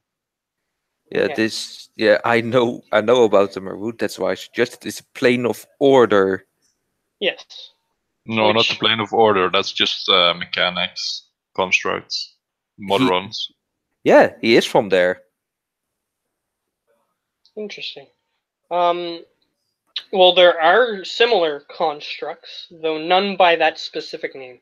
It's spelled like this. Let's see. Oh, you threw it in the Facebook? No, in Okay. the Roll20. Oh, in the Roll20. I get them. Yeah, there are neutral construct like beings that can be summoned using this, at least it claims. But none by that specific name. Okay, yeah, but it's just a general monodrone, duodrone. and such. So how long would it take to summon a Marut? If you wanted to summon something similar to that, Yeah. 36 hours. Too long. We need. Not Uh, including materials as well. yeah. So we need shorter. So something that I can summon in this. Okay. Okay. Um. Basically, you start looking through the book. I'll help you out a little. Yeah. The things that take under an hour or an hour to summon are things like imps. Super low Yeah. level stuff. Yeah, Okay. my route is challenge rating 25. Like, I don't know why you think we can summon that. Yeah. It was worth a shot. Okay. We think. The legendary paladin. How long does that take? This one is Legendary paladin. That ancient, is what I heard. technically. Ancient. Yes, ancient is what the book says. But Okay, ancient. they could be an ancient one, you're not sure. Or legendary, I should say. They might be, you don't know. However, the book claims that it takes 2 hours to complete the ritual. However, one of the ingredients to summon this creature or being or whatever it is that's summoned by this is the heart of a basilisk. Do you have a heart of a basilisk with you? No. So unfortunately, you wouldn't be able to do that. However, if you have some incense, like I said, you could summon an imp. Well, I could summon a lot of imps. A whole lot of imps. Takes 10 minutes to summon one imp. So how long until the fight would happen? You don't know. You don't know that the fight's going to happen, at least at the time that it's going to. Okay, well, I just go over to Iron and said, I can summon a whole lot of imps.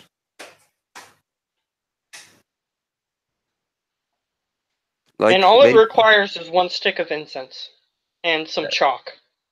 Yeah, I think I could find around here, right? Probably. This guy Yeah. has summoned stuff before, so he probably has summoning materials somewhere. So I might perhaps stumble upon a basilisk heart at some point. Who knows? You might have to investigate other rooms than the ones you've been in. Yeah. You haven't found his summoning ritual room yet, if he has one, which he probably does. So you haven't found anything like that yet. Yeah, I'm going to do that. Alright? So as you start climbing the stairs in the area where you were before, Goldrick rushes past you and says, what did you say to him as you rushed past him? Yeah, what did I say? You said you heard something. I remember that. Yeah, I said I heard him, and I keep running past you. You know, if you give me some time, I might be able to summon help. But I'm not there However, anymore. he I ran. rushes past you. Oh boy. Okay, I'm going to summon at least. Well, I don't think I have 10 minutes. He rushed past you into the room where he says he is. So you have a feeling you don't have 10 minutes. You don't probably even have like 2 minutes. So close the book, and then try and stop him from instantly attacking, and just keep it on to a conversation level. Okay. You start following him. You can put in your inventory, for now at least, Summoning Ritual Book.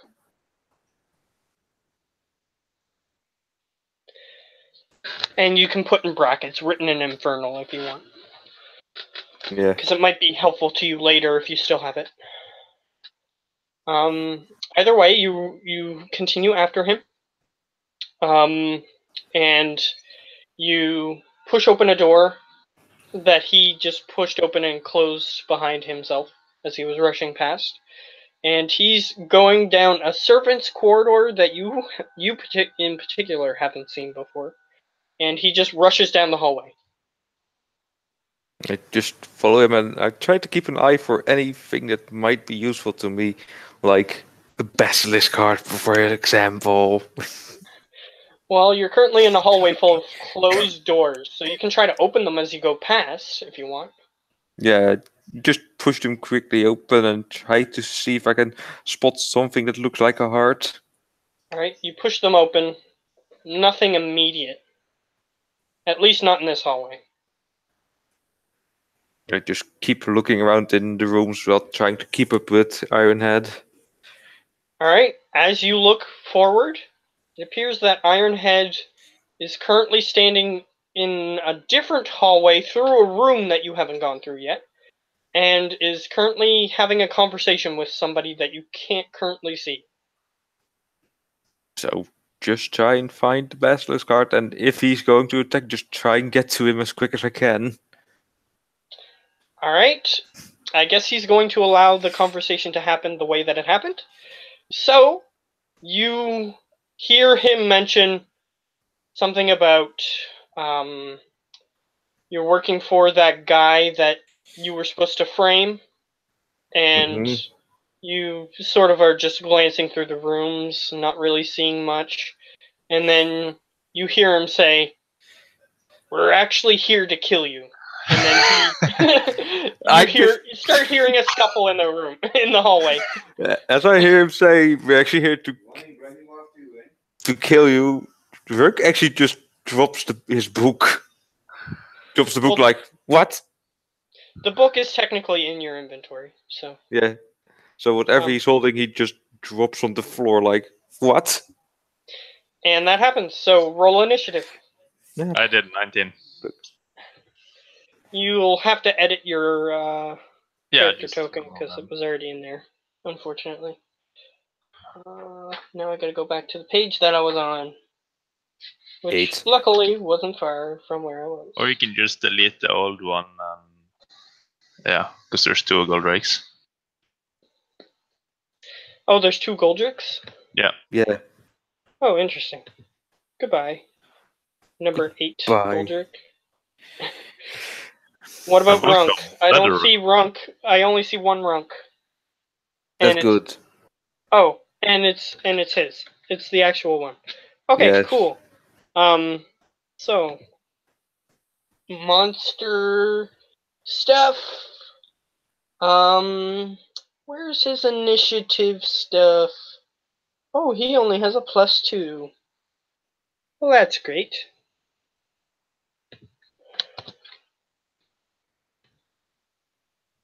So he rolls the exact same number I already have, so I don't need to edit that at all. Lol.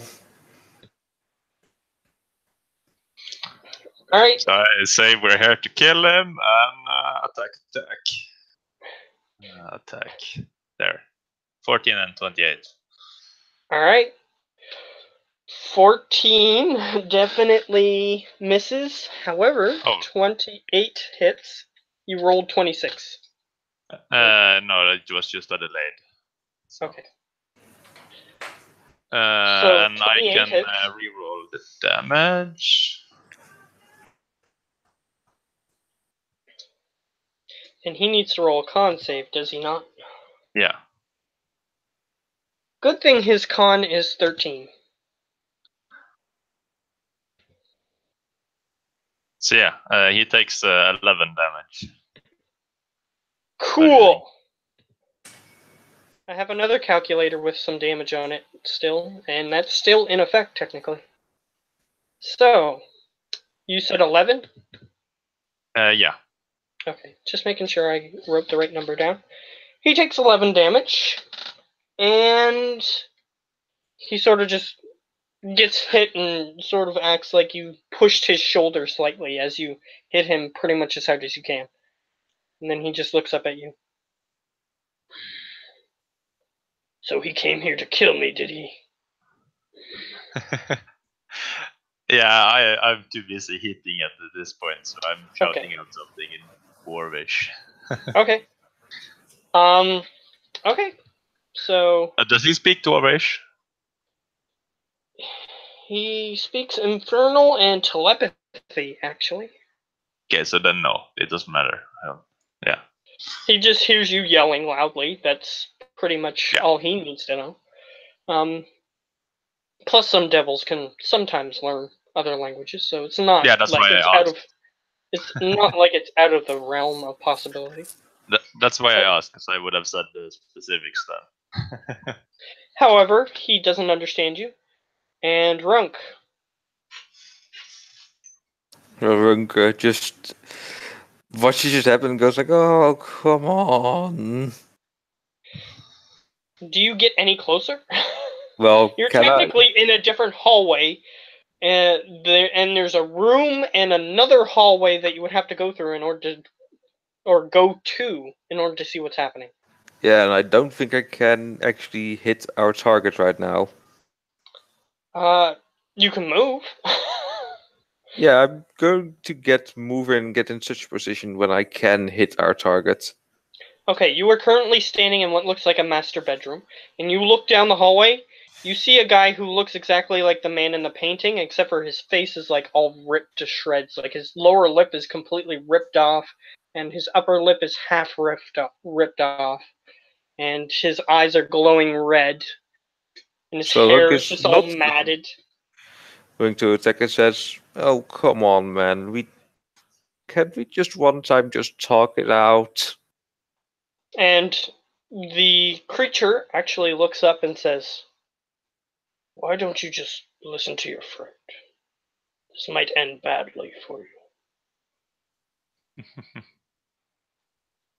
And that's what he says to Goldrick.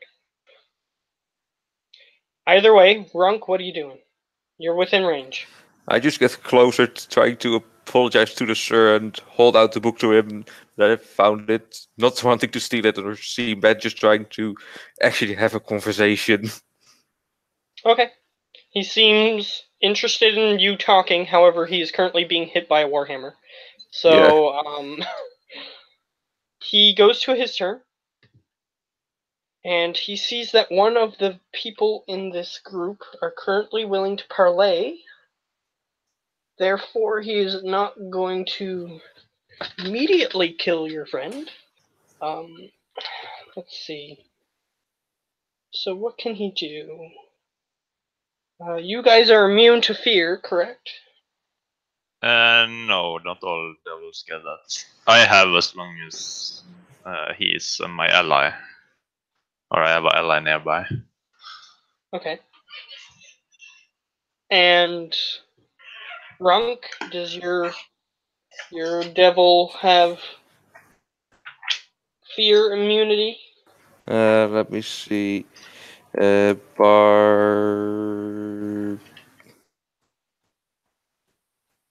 Oh. Immunity. No. No. So both of you, technically, have to make wisdom saving throws. I have steadfast, can't be frightened while I see an ally near me. Okay, so you see an ally, so I guess you can't. 6. You are now afraid of this creature. Just by being near it. He didn't do anything, he's just scary looking. Yeah. Let's see. So,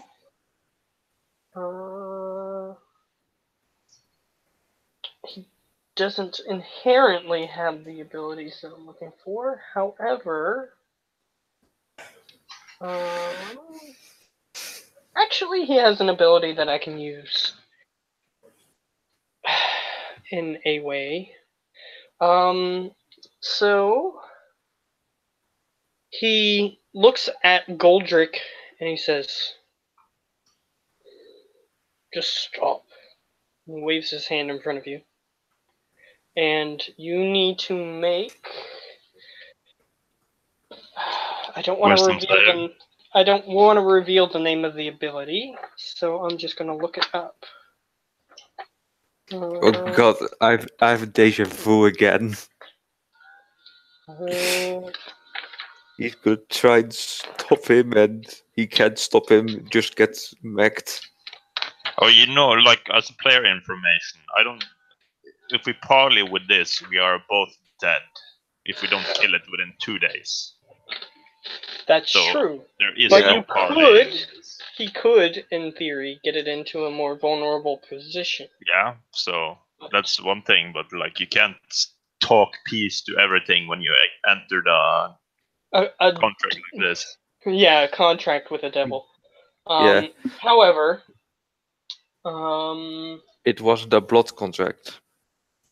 Yeah, That's but you true, still lose your soul and you're stuck as a goo for 1,000 years. Yeah, something that I can't afford. okay. What level? Okay. I need you to make a wisdom saving throw. I did. It's 12. 12. Okay. You are now held in place. You cannot move. And he goes,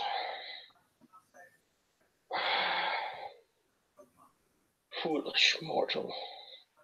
Just sort of puts his hand on your shoulder. You can't move, but he can move you, and he just sort of picks you up and puts you on the lower part of the stairway. And he starts walking towards Runk, and he says, so, read that book, huh? Yeah, I did. And well, Then you can pieced. see how I was tricked, correct? Yeah, I've pieced some things together. Yes. He looks at the page that you currently have open in the book, which is to summon an ancient paladin. He says, that's not what it summoned. Ooh, so that's the thing that tricked you, right? Well, it acted like a paladin for a while. And then it wanted me to sign a contract. Me being naive and wanting to help people, I signed on. However, I didn't read the fine print. Yeah, that's always the thing you need to do, no matter what. And it turned my personality against me. Turned me into someone I wasn't. Yeah. So Run gets out the diary. I read that. However, none of that really matters now. You've looked at my house. You've seen at least some of it. You know.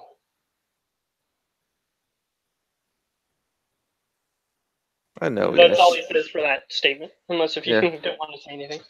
Yes. But I'm sad to say that my friend is right.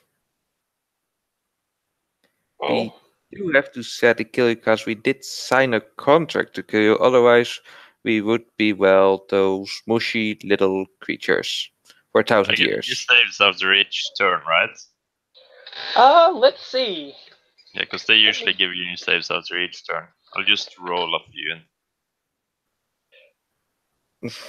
Or be paralyzed for the duration.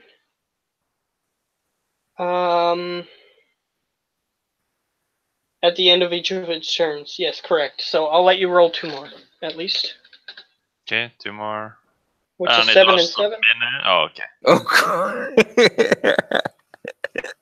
And then 13. Yes, it lasts a minute. Yeah. So we'll go for the 13 first. And there he goes. Let's see if I can get the situation rectified. And he starts walking down the stairway. He grabs onto your shoulders, puts you on the other side of the stairway, and starts walking down the stairs. And then you natted your save as he's walking down the stairs. Don't I jumped down the stairs attacking him. Oh, no. Alright, and he didn't expect this, so you can And hit that's him. it? No. Oh. He knows that you're there, it's just that Oh. He didn't expect you to break free so soon. Yes. So Oh those both hit. fuck! So you can just hear it go. Oh no! Constitution save on both of them. 31 and 24. Yeah, they both make it. All right. You actually need So to net 1 to fail it. Yeah.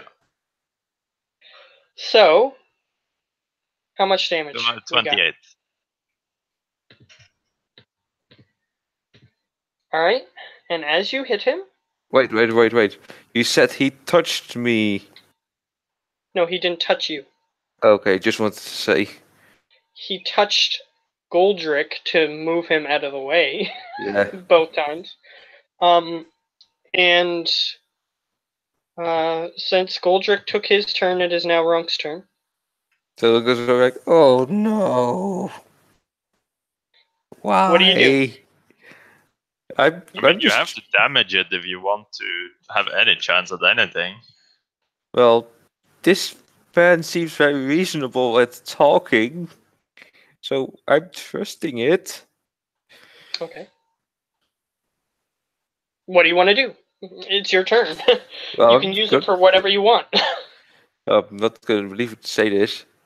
Turn on my alien, trying to get him off our more friendly host, so to say. Fair enough. So how do you wish to do that? Uh, Are you Get- going to roll attacks on him, which would just deal him damage? Are you going to grapple him, which you can pull him off? which does Or damage. place? Grapple doesn't do damage. Yeah, grapple doesn't do damage, technically. Actually, I just looked at your creature's ability, and the barbed thing is only supposed to take effect when you are grappled. Oh, okay. I just looked. So yeah, I try and pull him off and go like, please don't do this. Just let him do his thing. He seems very influential and a nice guy. Not to forget that. So athletics, I guess. Okay, so you're gonna grapple him. I'm trying to pull him off. I don't think I'm gonna make against him. So you have to roll against him. 10. Ooh, Wow. first time I'm stronger. You grapple him. Maybe it's because he wasn't expecting you to prevent this from happening, or perhaps some other reason. He gets grappled, and the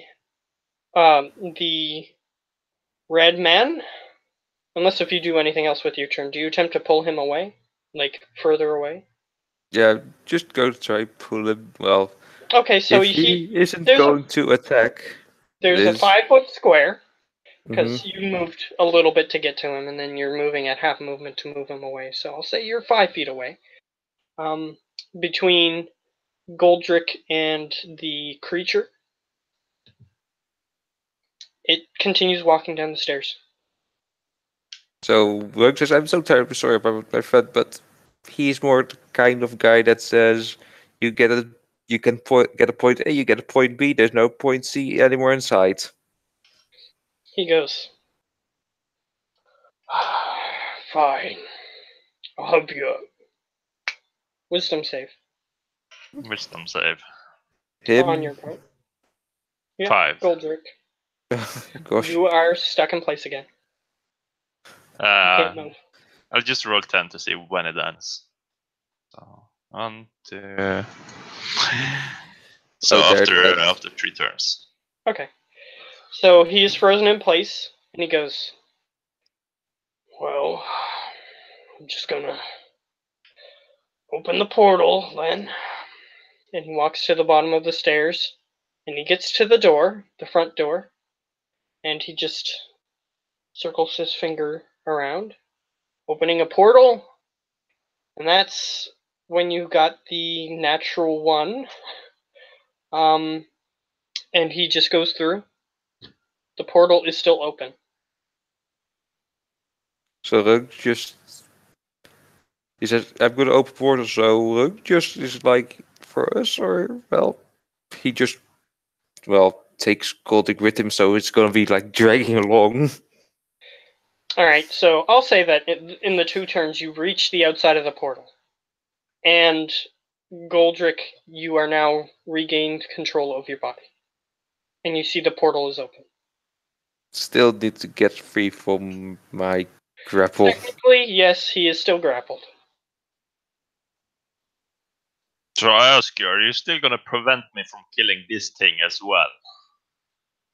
Yes, because this man seems very reasonable and very much able to talk with us, and maybe we can find a between road. I hit you twice. You can't. Yeah, sure, I can attack You while grappled. can't. Yeah, No, you can't. I'm just grappled. He's grappled. He can still I can hit you. still attack. He's not restrained. Does 14 hit you? No. So, that doesn't happen. I swing at you twice, but it's hard to attack while grappled. Alright, he is swinging his hammer at you. What do you 10 do? does also it. So What before do he can you do? swing, before he swings, I'm just going to pull his legs back and push his shoulders forward so that he falls on his face, like trying to pin him to the ground. You can Okay. try to knock me prone. Okay, yeah, an athletics versus his athletics, or it's the same as a grapple. So you don't 17. throw him to the floor. He manages to remain standing. Oh boy. So what do you want to do? It's still your turn. So, Well, so you I'm used like, one of your attacks to Yeah. knock me prone. You can try again, but that's your other attack. nope, I'm going to just step back through the portal. Alright, he goes through the portal. Do Okay. you take an attack of opportunity? Yeah, sure, why not? Alright, you swing as he walks through the portal. Crit. Natural 20. And con save. Yeah, you need to make a constitution saving throw. 8. He's wounded, isn't he? So yeah, you start bleeding as well. So that is 25 plus 9 is 34. 34. So you take 34 damage. I'm at 21. I go like, did you really have to hit me? As you fall Oh. through the portal. Because in order for that attack to happen, you had to have gone through the portal or attempted to. Yeah. Yeah. So, you went through the portal. Yeah. On the other side, I just hold the place that has now been bleeding and go like, ouch. Alright, we're gonna go from Goldrick's perspective for the moment, because the other side of the portal requires description, so what does Goldrick do? I jump in after both of them in the portal. Alright, you are now on the other side of the portal. You are in the middle of the wilderness. Ice covered still, so you have a feeling you're still on the same plane of existence, you just took a portal elsewhere. You are in the middle of the wilderness, there's a violent storm whipping, and let me see. Make a perception check, because the Both of storm us is or whipping. him? Yeah, both of you. Okay.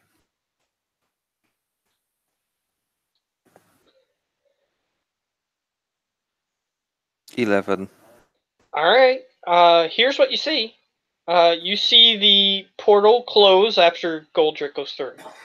And you see the figure of that guy sort of standing off in the distance, and you see behind him what looks like a large rectangular shape of an ice block with something inside, but you can't see it clearly. So I carefully move up. Well, first I'm going to try to stop the bleeding. Well, wasn't it my turn? Oh yeah, that's true. Yeah, you jump through, so it's still technically your turn. The way I see it, I have 2 enemies now, and I will hit the first one. Alright, Really? those Really? both hit him. Are you really gonna kill me just for that? I mean, as he said, he's gonna die at this point anyway now, so... So you have a wound that is getting bigger and bigger unless if you save. So you need to roll twice. I reroll the damage for the first one. So the first one is... Already, isn't that already integrated with that? no, it doesn't reroll it. Not the way I do it, at least. So 16 bludgeoning and 5 bleeding on the first one, which you don't take the bleeding damage. So your wound doesn't get worse, but you still take bludgeoning damage, is the way I'm understanding it. yeah, I'm out you either take way. bludgeoning and then 17. Yeah. So 9 and 17 knocks you unconscious? Yep. Alright. You are knocked unconscious. And It's the devil's turn. it is his turn. Let's see.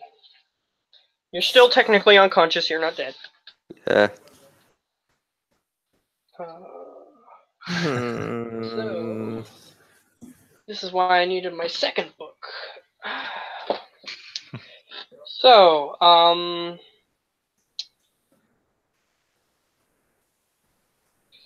he goes, Levistus, we seem to have a problem. And then he turns around, and he just holds up his hand, and then before he actually does anything, you just can't move. I can move. Yes, Okay. it's automatic, unfortunately, because you are in front of Archduke Levistus. You are frozen in place, and telepathically into your mind, you hear, coming from the ice block, you hear, why are you here? I pretty much I tell him I'm here to kill Braggers. This guy's been a thorn in my side ever since he showed up. Why should I care? And he's talking to you, specifically. Well, if you Wait. don't care, then let me kill him. Should I listen to his plea? Should I just let him die? He's talking to me still. Yes.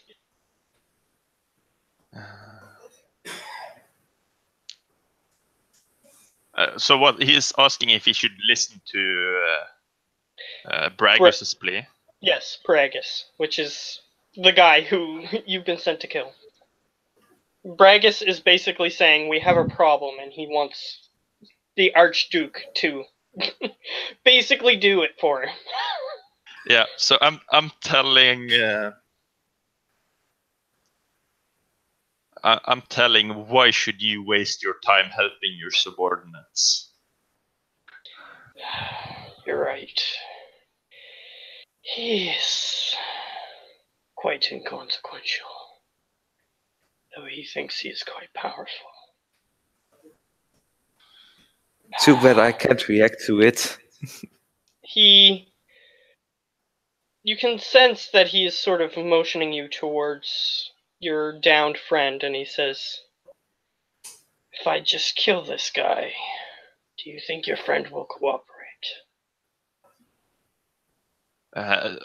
Does he mean? Is he referring to killing Braggos? He says if he kills, he's basically trying to ask you if he gets rid of Bragus and deals with that problem for you. Do you think that your friend, as in Runk, will cooperate, like not be violent towards block of ice dude?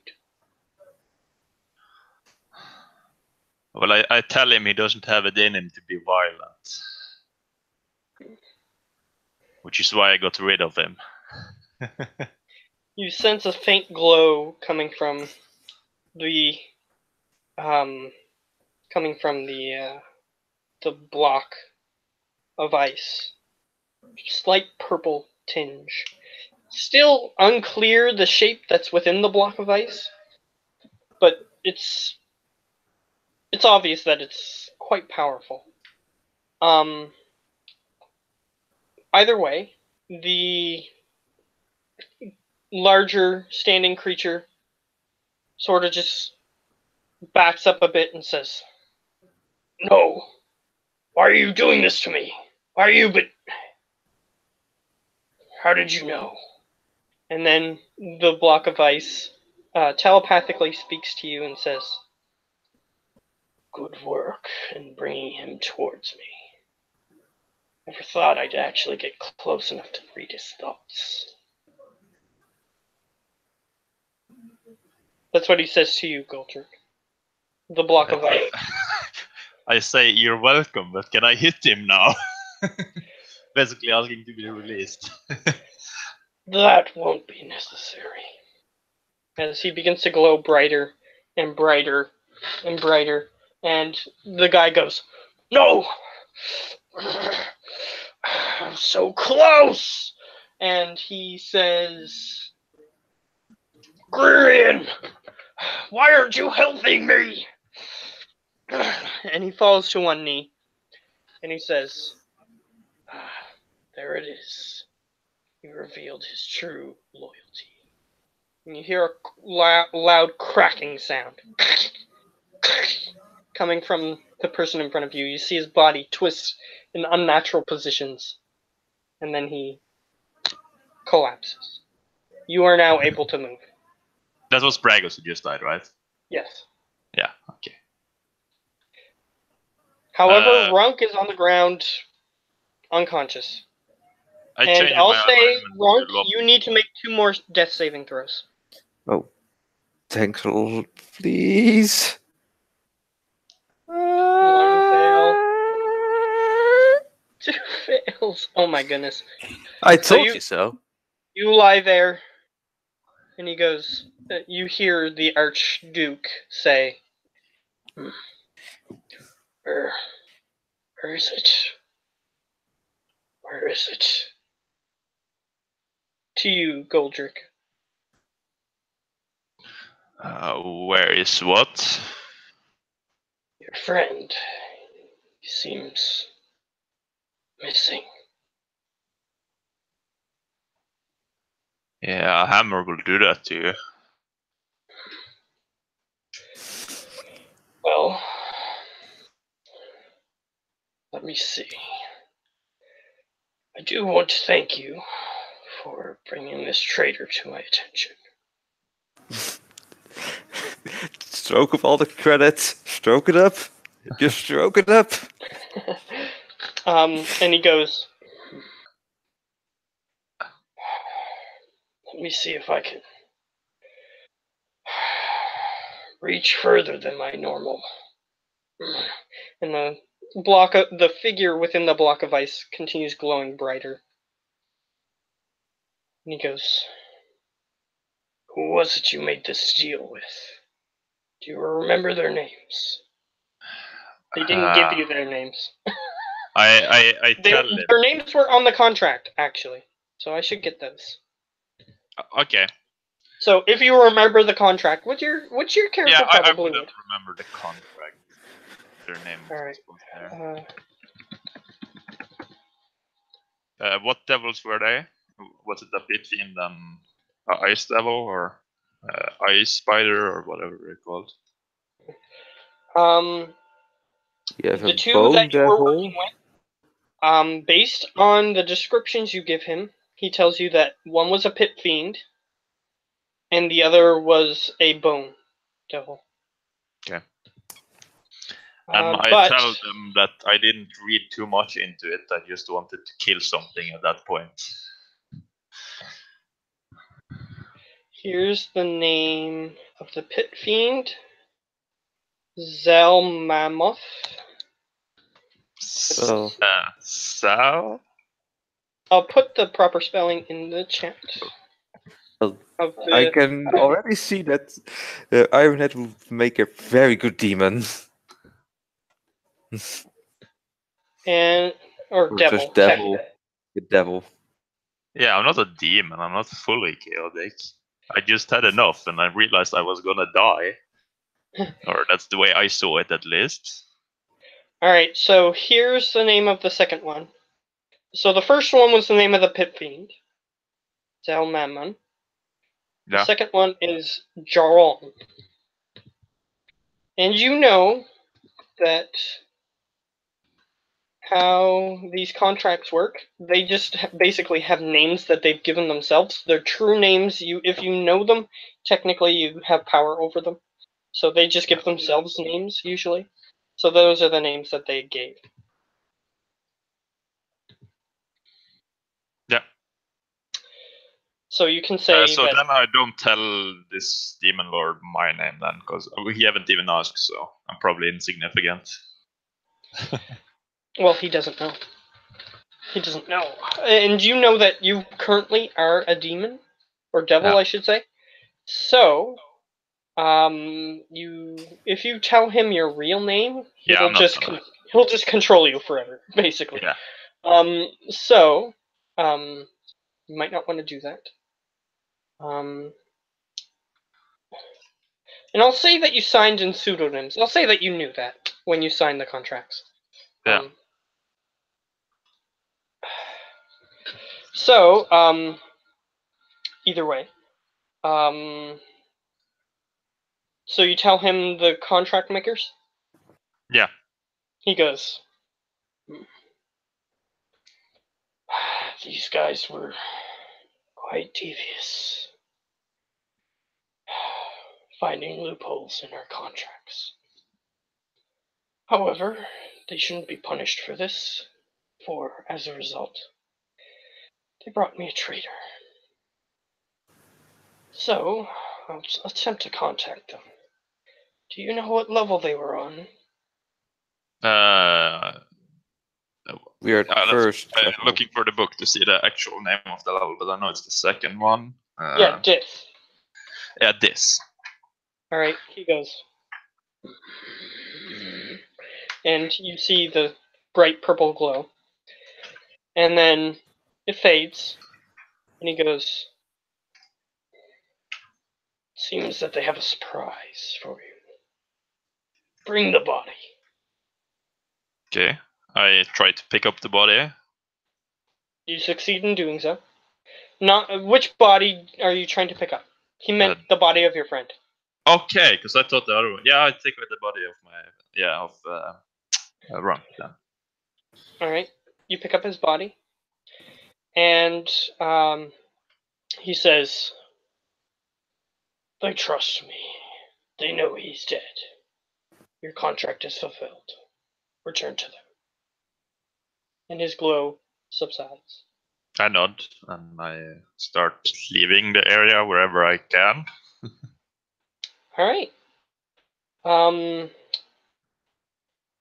I assume your character wouldn't have any questions about who this other character was that he was No.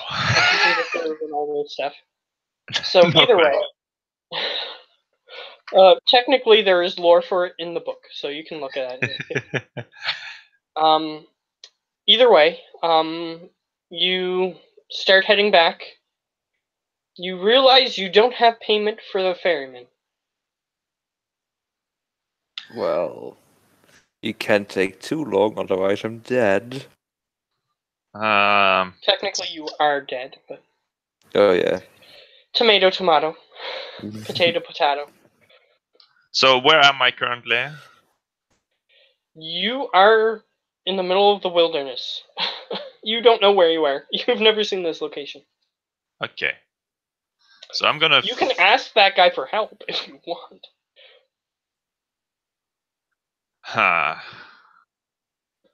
He seems like he's telepathic, so perhaps just speaking in your mind, you might be able to ask him or beseech him. I try to ask him what payment does the ferryman require other than silver coins. He says, silver coins of our make are usually sufficient. However, if you currently do not have one on you, Does he take gold? well, I would suggest, actually, how about this? Skip the song and dance. Get you where you need to go. That sounds quicker, yeah. He goes, it'll take some of my power, however. You did a good thing for me, so I'll do a good thing for you. All right. Suddenly, you feel like you're lifting off the ground, and then your vision blurs, and suddenly you're standing in a familiar location in the middle of a bazaar, in front of a cubby that you were once contained within. And you sort of land. You see the large red figure standing there with a big grin on his face. And he goes, guess I'll talk to you later. Alright. So just I want to make ask. sure I get the pronunciation correct. He says, goodbye, Levicious. And Okay. he turns to you. So it seems you've done a mighty deed, though you didn't do it yourself. You would make a great devil. I probably would, but first off, I have something else on my mind. What's that? A particularly devil that needs slaying. Hmm. What do you want me to do about it? Well, as far as I understand, you can't. But perhaps you could help me reach him? I can do a few things. Actually, there's a few, let's call them entities that are looking for you. All hostile? I ask him. A few. Not all. Okay. I'm wondering about the other people, though. You mean like the... Okay, so I ask him. Do you mean back home? On the material plane, or your native land on the material plane? Oh, well, material plane. So... In general. There's a place that you're probably interested in right now, and I have a feeling that's the Blazing Mound, if I'm not mistaken. You are correct. Yeah, your interests seem to lie there, at least for the moment. Tell you what, I'll give you the contracts you've earned based on your optional objectives that you managed to flawlessly achieve. Passes all three of them to you. All three. I was stealthed and framed. It seems as though Just saying it was he's fragment. made an agreement with Levicious that Oh, okay. this other guy will be framed as payment for setting up the whole situation where he could discover who one of the traitors was. However, you were stealthy in the fact that you set him up. So, just through logical deduction, nobody realizes that it was him, the guy that you're talking to, that did it. So he's giving you all three. Okay. And he goes, So which one was it? It was the big one was one chain devil, right? the big one? What do you mean? What are you Which referring to? devils was it? You're talking to the big red one that was... No, which I could summon, like the contract. I know there was one. One involved a pit fiend being summoned for 24 hours. One involved... I told you to write this down. because I knew I was going to forget. Did Geo? Did you write it down? No, sadly enough, not. Because I thought we wouldn't get any of them. Yeah, I just hardly doubted we would get any of them. So. Well, you didn't kill anybody else, so you definitely earned that one for sure. Mm-hmm. Here's what I'll recommend. You won't be able to use them until you rewatch the previous session and find out what they are. Okay, sure. That's Okay, fine. fair enough. Okay. So, because I didn't write them down, I came up with them figuring that you would be interested in getting them, so you would write them down what they were. But Yeah, but I thought we weren't gonna get them. sure. But either way, since you managed to so flawlessly do this, Oh yeah, go on. because I didn't expect that you would try to parlay, and the fact that you attempted to, he was convinced that he was fine, which was why you managed to kill him so easily. Yeah. The thing is, I tried to play, he tried to smash. Yeah, that's fair. But either way, he says, "There are your contracts. I know I have a few friends that I'm calling in favors with that aren't going to be too pleased that you actually succeeded, but it's going to be good for a laugh anyway. At least they won't die from the results of the contracts." And actually, that one, and he points to the one that summons the Pit Fiend, he says, "I'm going to fill that one personally." Yeah, looking forward to it. He nods towards you. He still has a huge grin on his face. And I So, tossed him wrong. What do you want to do about him? He got in my way. actually, one of your allies can deal with this. Which one? Or who? He puts his hand over Runk, and suddenly Runk vanishes. Okay. You'll find out soon enough, I suppose. Fair enough. Which ally do you want to deal with? We have some really creepy looking half beasts that want you back. And I'll even go on to mention your enemies as well. There's some really creepy looking priests who've been looking for you. Apparently, one of them has contacts down here. There's really weird looking fish guy. He's looking for you. A fish-looking guy. Yeah, you know, one of the rare It's creatures. is it the rare creature fish? Like does he have lycanthrope to us? No, he's not lycanthropic. Okay, I realize who this is now. It's Talking the about aboleth. Yeah, yes. it's the aboleth. And I will ask him one more thing. If I go back and die, I will be sent back here as this form. If you do get sent back here, you know what? I'll pull my connections. See what I can do for you. Okay. Technically, you'll come back as that weird, fleshy Lemure. But okay, because if you do come back, I'll do my best to try to figure out where you are and pull you in and keep you as at least for one of my underlings for a while. Seems fair.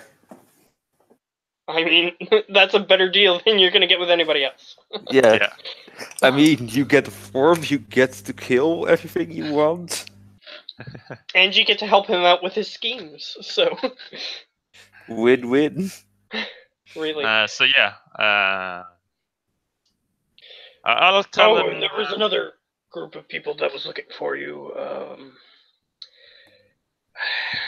don't know. I feel kind of ashamed for saying that I'm associated with some of these, but They call themselves flumps.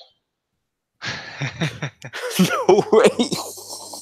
There's a group of them that's also looking for you. Those are just the ones in the Blazing Mound. If you want me to list the others, I can get into that. Oh God, why?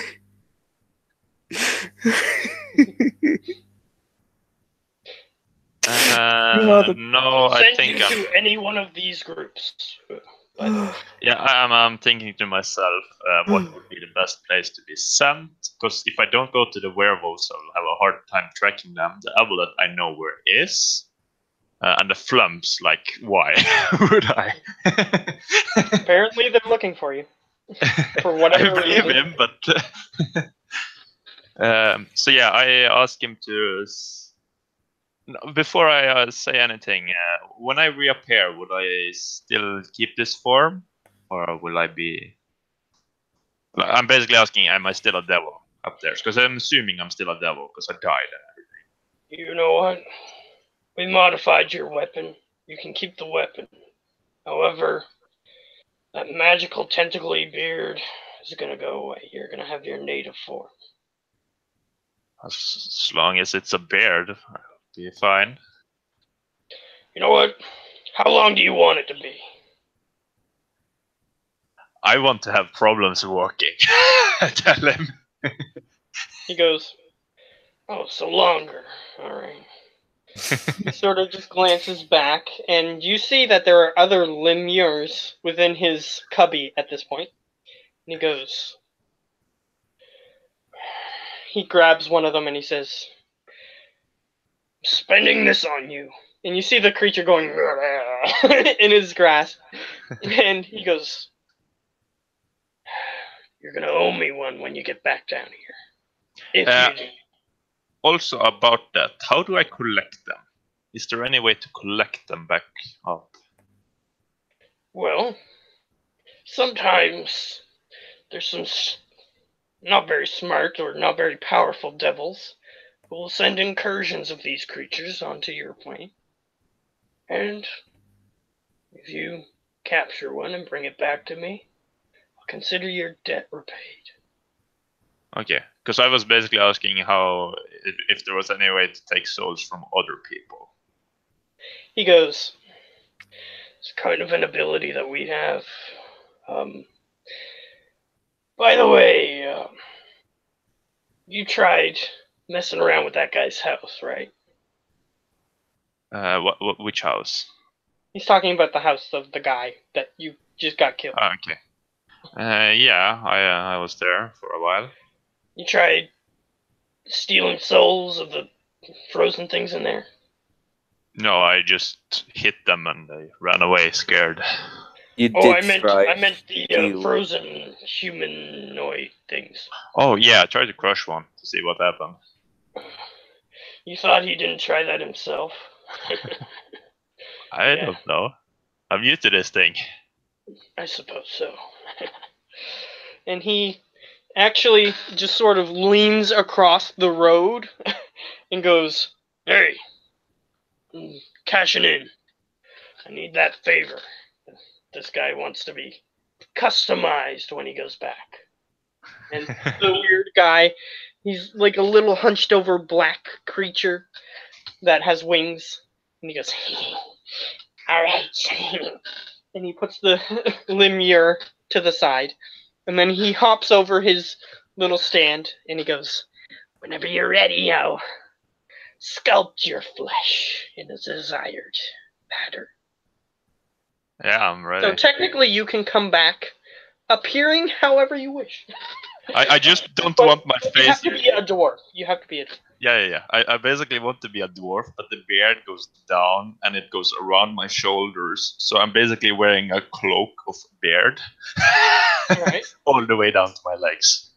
Yeah, he's just sculpting your flesh, so he can sculpt a beard for you, basically. So basically... Do you want anything different, like on your body, like scars removed or anything like that? I mean... I don't this think is a once-in-a-lifetime chance. I don't think Goldrick would want anything else. Like, just the beard, that's enough to, like, cover his armor and everything. Alright. He goes, "You're not that exciting. However, I can do your requests."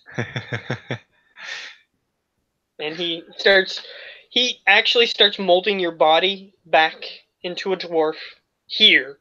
So your body starts turning back into a dwarf, and then he starts molding this beard. It looks like he's just grabbing your hair, and then as he's pulling on it, it just extends. But it's because he's using some sort of ability that he has. And it just and also, I extends. get rid of the gray hairs that was popping around in my head earlier. Good choice. Anti-aging. So they're just all golden now. Yeah, so he's just sculpting your hair, and he even sets up a mirror in front of you to make sure that it's to your liking. And each step of the way, he's like this, creepily. However, you seem to be enjoying it, even though he's being a little creepy. Yeah. So he just sculpts your flesh in a desirable fashion. And then he goes, "All right, you ready to go back?" I am. He goes, I'm looking fancy. He goes, "Yes, I'm sure you'd win all the lady dwarves back home." Yeah, you usually do that when your beard is longer. It's true. In fact, there's quite a few lady dwarves who come back here looking for a beard removal, if you know what I mean. Might have used some of that magic to make yours. I appreciate it. He nods towards you. Like a true artist, he bows to you as he marvels at his work. So I'm just imagining a small ball of hair, basically. Hardly see anything of me. Yeah, he builds your hair until you say stop. So, your hair is covering yourself. Yes. However, you have a feeling if you get into a fight, somebody might cut your beard, but They will those pay are the dearly for those are the risks of the trade. that. So you might not have the beard long, but it's there for now. And he goes, "All right," and he just starts walking back. And if you want to put his name in the compendium, you can just put the flesh sculptor, because technically he's the only guy who has this profession in the entire city of Dis. So you can put him in there wherever you wish, and he possibly could show up later. So could these other characters. At least the main ones. The other ones probably. One of them is confirmed to come up. You'll see. Well, you actually said if the contact is going to be used, it is. Yes. That's true, but I meant in the main campaign where we're normally at. Okay. Okay, so I'm ready. Yeah, your characters aren't 100% sure what's happening to the Nine Hells. I'll say that much, because you guys. Howler is trying to find out. That's true. You can try to find out with that. There is. I wasn't sure if I said demon or devil. I don't remember. We were unsure at the terms, but once we discussed, we realized it was a devil. Okay, fair. That's fair. So yeah, she might be your contact in the underworld, and you might reshape the mythos of the Nine Hells if you work with her well enough. However, the Pit Fiend is ready to send you back, and he says, "Which group do you wish to be sent to? Hell, I'll even send you to the mayor if you want to go there." I think to myself, and then decide against it. I probably, I want to show off my my new looks to the weird creatures first. Okay. And he Actually, from your perspective, make a wisdom saving throw. Wisdom saving throw. Yes. Is this like? Oh no, it's not against being teleported. That would be charisma. So yeah, 5. Suddenly, when he goes to teleport you, this creepy look goes over his face, and his hand just reaches out towards you, just grabs you by the head, and it feels like your head is detached from your body, and then suddenly you're standing in front of the mine, your body is intact, and you're just standing there. And there's a few people in the camp who at first don't notice you, but a couple people glance over and then they take a double and triple take at you, and then just sort of look over at you and say, I thought you were dead. And now we'll go to Runk, unless Sister sure. has to go. Sure. You start going, and then that's where it cuts off, movie-like. And Runk, you suddenly wake to consciousness. However, you're sort of in the fetal position in your native body, and you just sort of wake up slowly, and you realize you're underwater. Oh boy, I got to swim. Alright, so what are you doing? You're underwater. And you were in the fetal position, so you were like sleeping as if you were an embryo for just a second. Well, So what are you doing? if I'm laying on the ground, I instantly No, start swimming. you're in the water.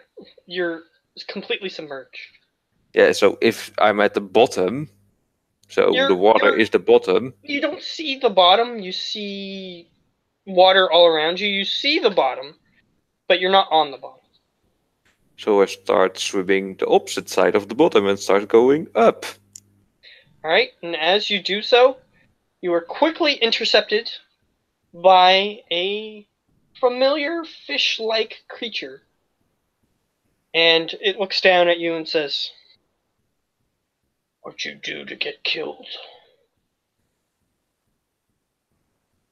So Runk just watches it and says back, well, I thought maybe a fallen angel thingamabob. Oh, so you're trying to take care of that town. You're really insistent on it. Yep, You realized you had an agreement with me. I do. That's why I reached out to where you probably went. I have some contacts down there and tried to get you back. Seems as though you died down there as well. Good job. Well, not well by the dwarf. So you two aren't friends anymore. You have no idea that he actually saved your life. So he actually brought you back and sent you to this guy. So you have no idea. So what would your character think? The last thing you remember is that he killed you. Well, let's say we aren't on the best of terms currently. Well, I still need him and I still need you to do what you promised. So I brought you back. However, I heard through the grapevine, if you will, that he is still walking. So let me ask first, do you perhaps know how many days have passed? Less than a week. So, However, yes. he starts looking, his head tilts up, and he then tilts his head back down towards you, and he goes, "Still hear the voices of them. They're troubled. They still have problems. You haven't solved it yet." So, question is, do you also have picked up what has happened in that week? Because I kinda started a revolution before I died in that town. He tilts his head up, and he waits for an uncomfortable amount of time before tilting his head back down and then answering. And he says, "The ship seems to have sunk. Ooh, However, since you weren't there to lead them, most of them were jailed. fetch. Fortunately, most of the lycanthropes managed to escape. That's Very good. few died. Well, that's good. The giant, female giant, escaped to the mountain. Well, that's good.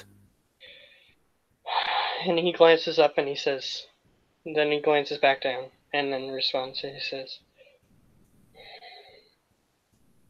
her husband is a usually calm and clear-headed individual. And he isn't anymore because of how his wife is, right? Let's just say he's considering military options. Oh boy. So, what do you want to do? I have a few recommendations so you don't die this time, if you will Well, take them. let's hear them first. Leave the town alone. The giant is angry. Hide your people. Get them off the island just for now. Perhaps the Okay. giant's wrath will just aim towards the town, and your enemies will destroy each other. Okay, well, then I do have to make a few adjustments to the plan that we are going to get off because it doesn't seem like we can actually win from a devil and the fallen angel thingy. I don't know what it actually is, but it seems like an angel that's working with a devil. He looks up, he looks back down, and he says, I think they're both devils. Okay, both devils then. Well, One just looks oddly beautiful. yeah. Well, that's beautiful for humans. This folk are all beautiful. But back to the point. I suppose that's true. I suppose you should get out of the water soon. How's That's your true. air supply doing? I have 15 minutes, so how long am I under for now? You've been under for about 6 minutes, actually. So I go like, to one third, one third depleted. He goes, we could actually be good friends if you didn't hate me so much. Whoa, whoa, whoa, And he whoa, looks at you, and he seems dead serious when he says it. whoa, whoa, whoa! I don't hate you. Look, I know you just agreed to deal with my problem because my problem is bigger than me. I get it.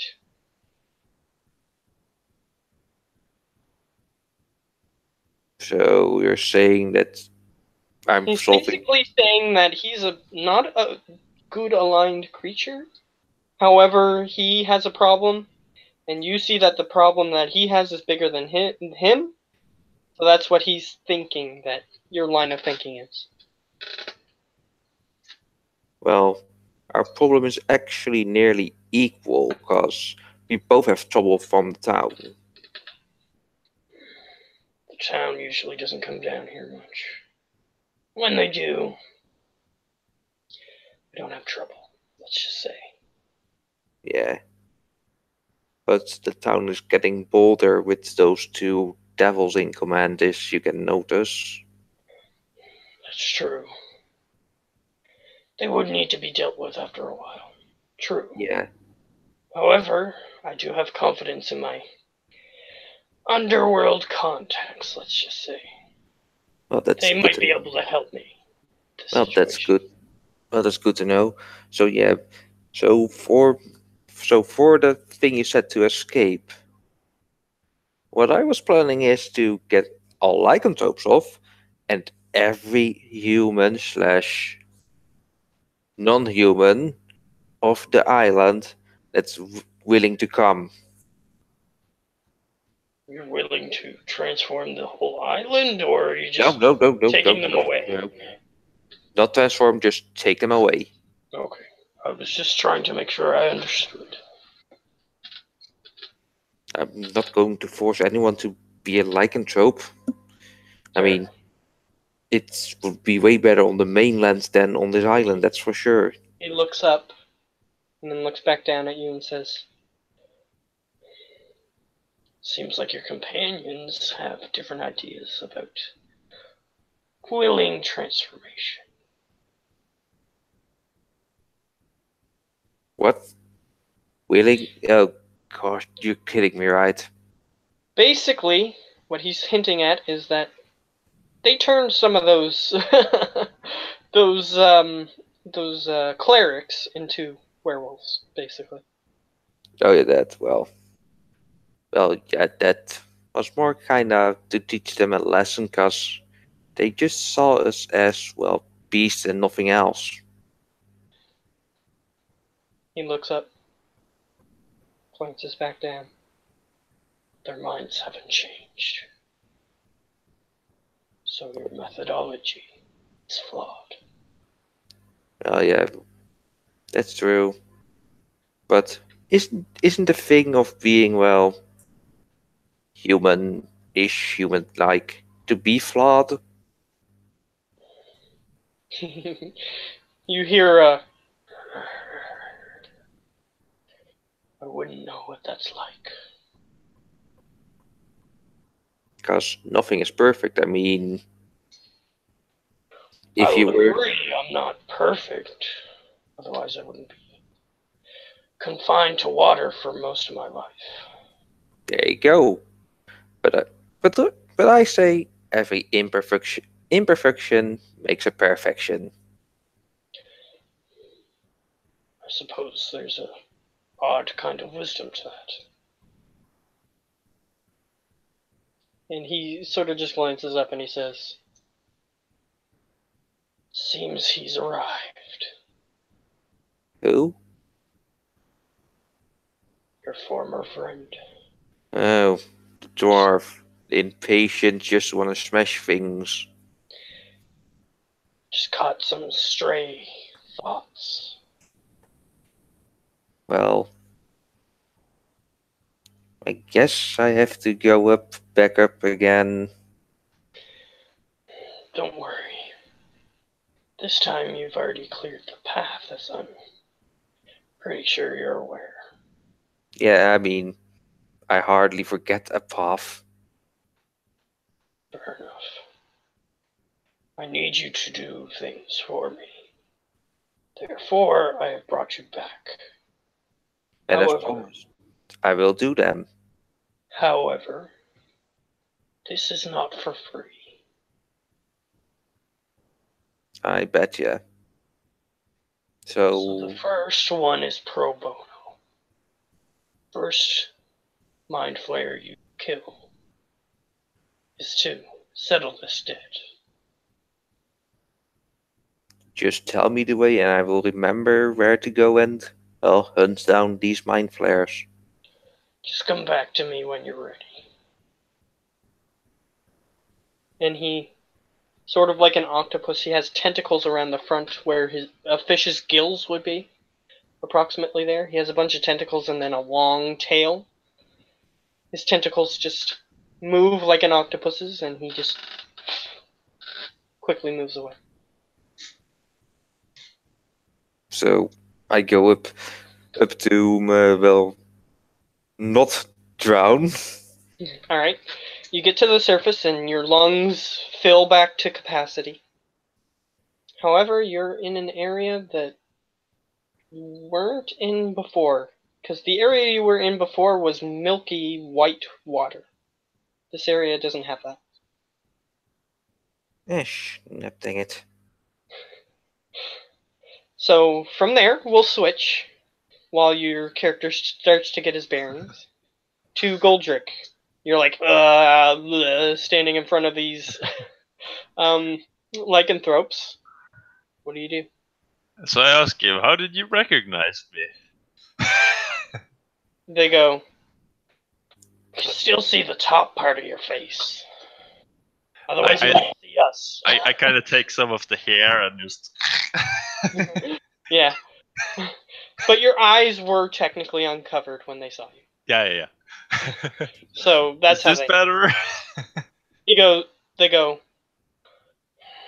looks like you've been growing your beard for longer than dwarves can live. Oh well, isn't it pretty? I suppose so. Some of the dwarves around here would appreciate it. So, However, where is your friend that is currently one of our leaders? Is he around, or last I pop saw into him, existence?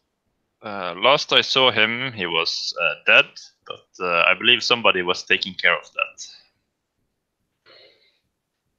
Not many I'm people not sure can do who, that. though.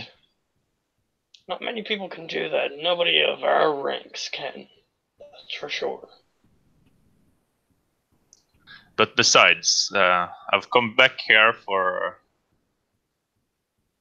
my own reason, and that is to murder that. That's to basically kill the mayor. I'm pissed with him. Well, that might be a problem. Oh boy. How so? It was a Well, problem last time. during our fight, the mayor vanished. He kind of, well, for a few days took over the town. However, his secretary came and basically claimed leadership. Is it only her in town now? Well, the mayor isn't there, and she's there, if that's what you mean. Yeah, that's what I mean, because then we can kill her without the mayor interfering. I think something happened during your fight.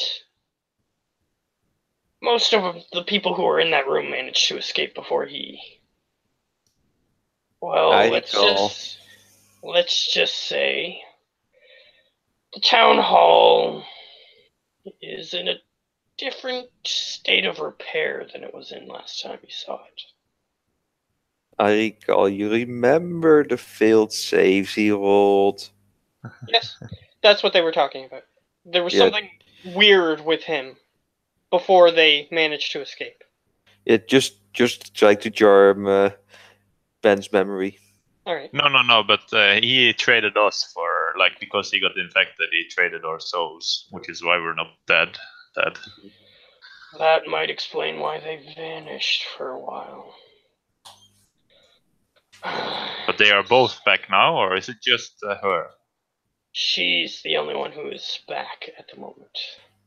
We should take this But opportunity the to last murder time- her. At least the last time we were in the city. Or the town, I should say. How long ago is that? A couple days. How long has it been since the last time we were here? Or I were here? Since the last time any of our number has seen you. About 5 days. 5 days. Three So of that those seems days, accurate over the time I've spent in hell, or? the guy goes on to explain. 3 of Okay. those days, they were gone. It's only been about 2 days since she's been in power.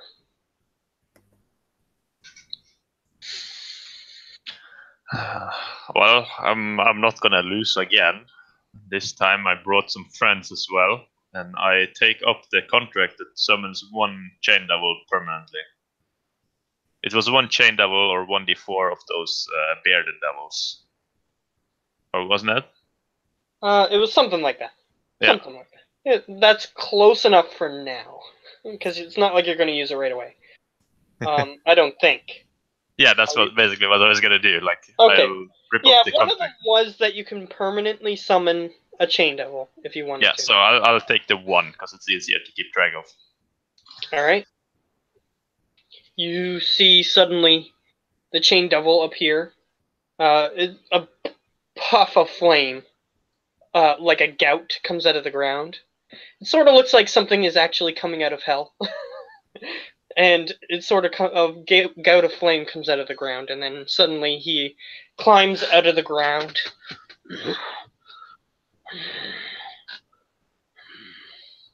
And he just looks at you angrily. Chains wrapped around his body. You're gonna be here for a while. Do you have a name? He just furrows his brow. That's all you can really see is his eyes through chains that are wrapped around his head. He just furrows his brow. He's like one of those guys that's a villain and he can't talk and he's super brute strength. That's kind of what this guy looks like. Yeah. So 7. Well, either way, I assume he's following my orders. So. Yes, he is bound to you until his hit points reach 0, which then he turns to goop and returns to his home plane. He has more hit points than me. He's looking at you, and a voice actually emanates from him, and he says, "I was a prisoner. This is my retribution." Well, make sure to do a good job then. He nods towards you. My contract includes an automated report, so I can't fudge any of the details. So I'm pretty much bound to you. Yeah. So I smile at them and I look back at the werewolf. Does he have anything to say? They're just looking in awe as you just opened a hole into hell and then brought a creature out. And they just are flabbergasted. And there's a whole group that wasn't looking at you before and is now currently looking at you. So yeah, I'm not sure where Ronk went, but I believe he's on this plane. But I do know if it's only the secretary, and we have plenty of time to kill her. And based on what they described, I'll just say that you have enough intelligence to put this together. The reason he hasn't come back is because whatever solution he has to his problem, it's not with the lycanthropes. It's going to take him a little bit of time. Yeah, okay. To deal with that problem, so that's why he's not back. Okay, so then I asked the lycanthrope, well, either way, do you have any casks of ale? Did you bring any from the town while you escaped? They look at each other and they say, "Oh, we did control it for a while. However, we didn't plan on having to come back here." And they sigh and sort of just scratch their heads a little bit and say, "There might have been somebody who brought something back, but if they did, we aren't aware of it." Okay, so since coming back from hell, he really wants a drink, so he'll just hand out a bag of 20 gold pieces, and I'll tell whoever brings me a bottle of... All right. The first person who perks up is a bear, actually perks up, and then runs into the cave, and about 5 minutes later, comes out using its head to roll a cask up the slope that is the mine shaft, and then it rolls out into the field. Everybody now wants one, but however, he still gets the 20 gold because you can have some too.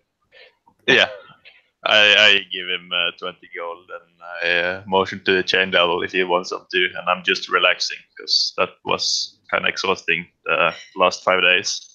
All right, fair enough. So the chain devil actually he basically just opens the top of the cask and just shoves his head in. And then pops back out, and about a tenth of it is gone. But he seems fine. Everybody else just takes a little bit. Yeah. Okay, so that's it for me. If you want to change back or unless anything happens. Okay, sure. That's it for now, I'll say. We'll switch back to Runk, and then we'll end off after we deal with Runk a little bit. So, Runk, you're in a watery cavern that you don't recognize. I don't think I can use any of my torches. Can I? You have your inventory on you, But can I but use? you're in water currently. You'd have to step onto land to Yes. use them So properly. I'm going to the land and try to light some of my torches, All right. which are soaking wet. Yeah, that's fine. It has oil on them, which they were in your bag, which protects them a little bit, so Yeah. they're still functional. Okay, it's good to know. So you light one. You can see Mhm. most of the room. This is just a small cavern with a pool of water on one side and a pool of water on the other, and you're currently standing on a middle piece that is land. So, is it all I can see? And any entrances or exits or or hallways I can go down? You see basically a pool of water. The top of the cavern curves into the water on one side and the other side. Okay, I have one pool, so There's the one you came out of, and then there's another one. I walk to the other pool. Alright, you look at the other pool. This water is milky white. However, Well, it still feels and smells like water. It doesn't feel like milk. It's just colored white. I've walked in this before. You're familiar with this type of water. You're not sure it's the same pool, though.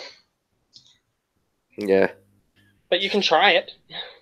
yeah. I'm going to walk in it. Alright? Not going too deep. Alright, you start walking in it. You realize that very quickly you can't continue walking. You start having to swim. Oh boy. It's a very steep slope on the side.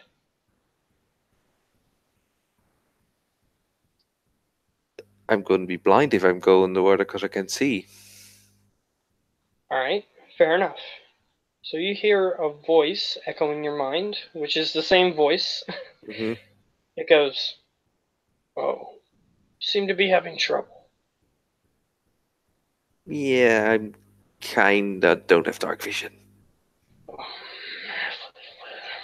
You hear incoherent babble in your mind. And he says, "Well, they just dropped you off closest to me, which was here. How about this? I'll allow one of my aquatic companions to lead you through the water." That's fair, I Alright. guess. He says, "Put out the torch." So Somehow he knew that you had a torch on. yeah, so we'll just that's pretty obvious when I don't have dark vision. So puts That's it true. out and then puts it back in the bag. Alright? And you feel wrap around your ankle a suction cupped tentacle. I know this one. That's the octopus that was guarding the treasure. As Kraken It says, could be whatever. the same one, it could be a different one. You're not sure, you can't see it. So I'm just gonna trust it and just sit still. It's actually a kraken. Yeah, that's true. It could be. You don't I'm see just it, so it could be. so I'm just good to take the air for 15 minutes that I can hold and just let it pull me under.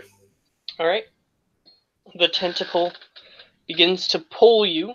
It's relatively strong for what you assume is an octopus, maybe? And it's pulling you along. You feel when it slows down, you sort of slow down, but it's still got its tentacle wrapped around you, and then it uses its body to push forward. And you can feel that it's rhythmically doing so. Suddenly, after about 5 minutes, it lets go. And you can see what looks like light coming from above. So start swimming to the light. Alright? You swim to the light. You are now in the loot room, where those eyeballs are. For some reason, the eyeballs are glowing, which is the only reason you could see the light. So If you remember before, the room with the eyeballs and the stairway down, that you guys got some weird weapons from. yeah. Great. Drunk doesn't speak Undercommon. Well, you're in that room. There's Oh. the upper part. You're on the upper part. Oh, the upper part and the lower part is where the eyes are, and then there's the room. Yeah, but you see the glow coming from below. Mm-hmm. So you're on the upper part, and you see a glow coming from below, and it was shining into the water. That's how much it was glowing. Okay. Yeah, what I do recall is that we went through the treasure room to get to the exit. No. We didn't? The treasure room is in a lower portion of the room, and all it leads to is the treasure room. Oh yeah, we went back and then went the other way. Basically, there's a lower portion down here, and then you're up here, and there's a path that goes this way and this way. The one that went this way is the one that led you to... You don't know. I don't think you went that way. But there's one that went this way, and that was the one where you saw the mushroom people, and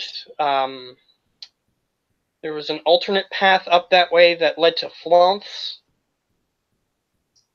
If you remember that from a long time ago.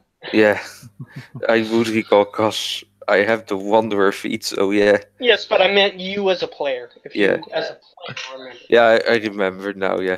Go meta game and show them where I am. Help them in their quest finding dwarves. So I'm just going the way that which I recall. Obviously, just head towards the exit, seeing the mushroom people, seeing the flumps. Alright, and before we end off, you hear a very, very soft telepathic voice saying, "Help!